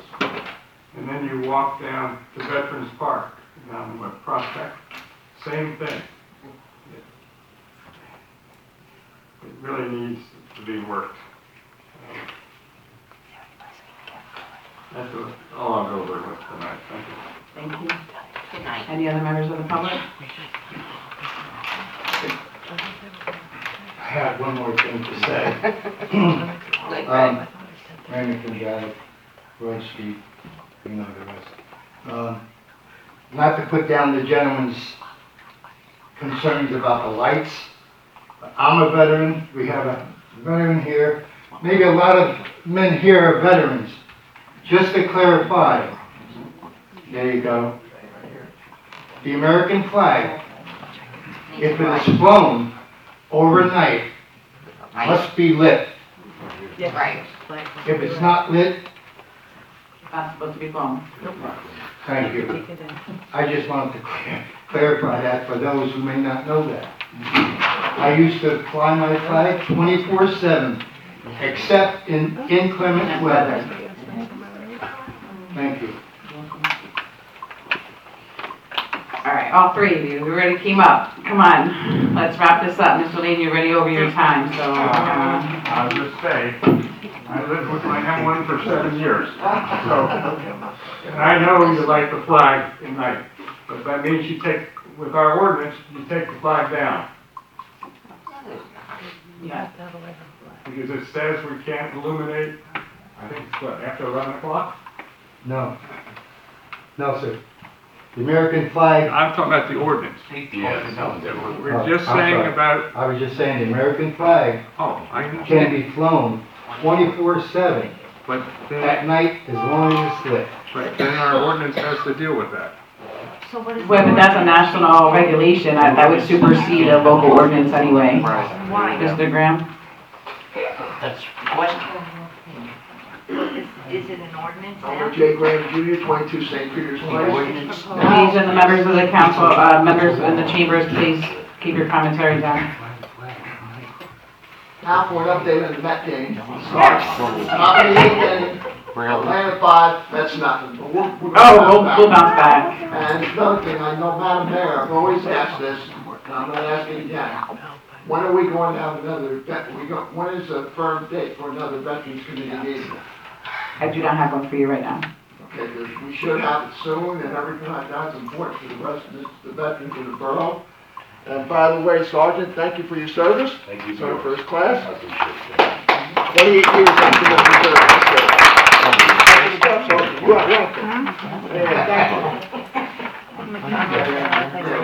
And I hope for the next mayor of the next administration continues this Veterans Committee because it's very important for veterans and people. And one more other thing, as far as Bethany Manor goes, I'm for all reasonable development in the borough and everything like that, as long as it's reasonable. But not at the expense of hard-working senior citizens and hard-working citizens in this borough and everything like that. I see their point here. You do too. Thank you. I promise I won't eat a Met store. John Morello, 34 Broad Street. I do want to follow You're a up. Yankee fan. I do want to follow up regarding Bethany Manor. There's one thing I did miss in meeting with some of the residents in the Bethany Manor and discussing the situations with them. One thing, I'm glad you're at the table, Ms. London, because I think maybe now would be the opportunity, since you've had dialogue with Capital and the Bethany, it may show you and prove to you what kind of people they are. Some of these residents receive notice under their door, not even the decency of a letter, not even the decency, I mean, that's pretty rude and obnoxious for a new owner to slip someone that we're gonna have a meeting at 10 o'clock. It's only gonna last a half hour, and I have the documentation here that I can pass to you. I think honestly, that's very unprofessional, and maybe their attorney should hear that. Thank you. Thank you, John. You're welcome. Thank you, Mayor, for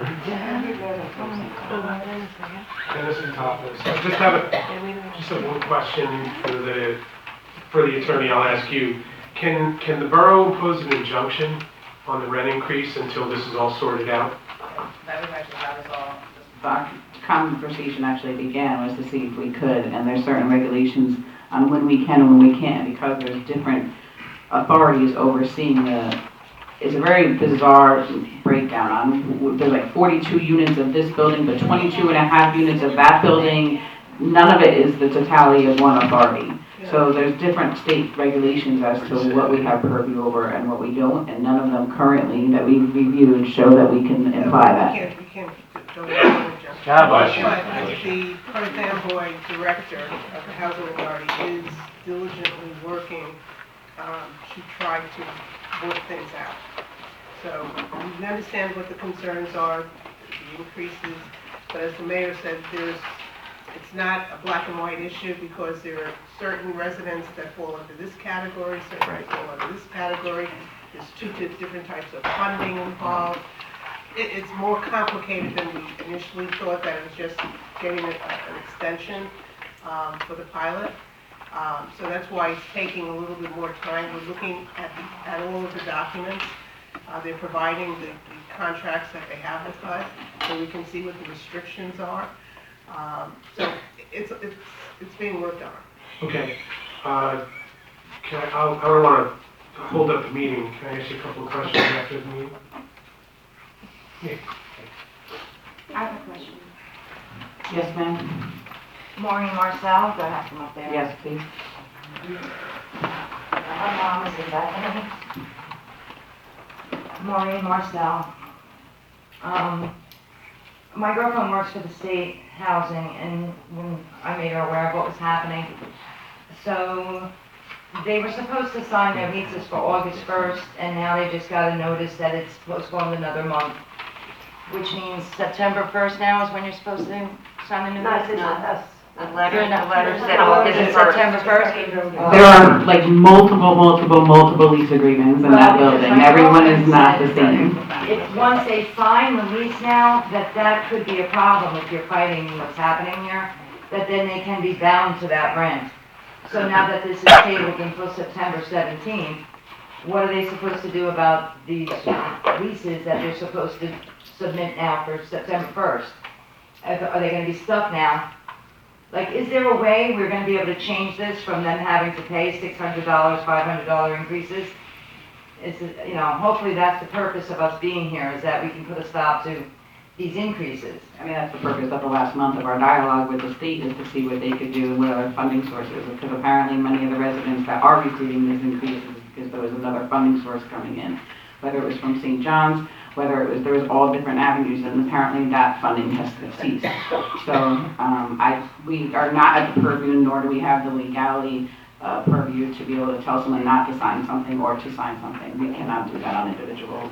I don't know what to do at this point, because once they sign the leases, whatever you do in the long run, are they gonna be bound to those increases now? It's a valid concern, but we can't give legal guidance to the residents. I will raise that with the attorney. That would be great, if someone can notify someone in the building, the seniors before the first, when their leases are due. I know Sue Kiley had also mentioned they're gonna look into it as well and maybe get some lawyers on board for them, so we'll see what happens. Terrible.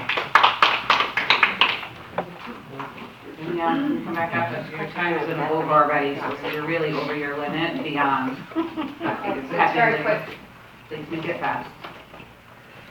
Danielle Shapiro, 378 Atlantic Street. This is directly Miss London. I know you're dealing with the building at Bethany Manor. My aunt just moved in there. She's mentally challenged, and they brought her paperwork to sign regarding a changed lease. And fortunately, she knew not to sign anything without my mom. But I do want you to know that they were very pushy, and I think it's important that they're getting, that they need to get quality. They can very easily take advantage of somebody who has a comprehension problem or a hearing problem or any other disability. So I just wanted you to be aware of their tactics. Thank you. Thank you. Come on, guys. Really? Mr. Lane. No more. Real quick. I think I just learned that 100% of Bethany Manor is not senior housing. No. Why don't we? No, I didn't say it wasn't senior housing. I was saying that they're not, they don't all follow under the same guidelines. They were funded, they were all But funded. it would seem to me that the pilot should only apply to that portion of the building that's senior housing. It's all senior housing, it's just a different breakdown of what is under HUD and which housing authority it falls under, if it falls under any at all. Thank you for that clarification. I misunderstood your. No problem. Any other members of the public? Yeah, what the hell? Motion. Have a motion to close. All in favor? Aye. Before we adjourn, I do need to go back to something on the agenda that I don't think was clarified and was voted on, so I don't know what we do at this point. But there was a request in here for the flags, the purple flags. So there was 2 requests in there, and neither one of them are valid. So the purple flags cannot go around the flagpole in the mini park because that's already been approved for multiple events, including weekly farmers markets, for each of the weeks that they're requesting that space. We cannot put them on the electronic sign board because that's state property, that is not our property. So I know that it was approved, but neither location was selected. So my suggestion, if you're willing to hear it, would be that we put them around the gazebo and we turn the light purple for those 2 There days. you go. Yeah. There you go. That's a good motion. So can I have a motion for that? Motion.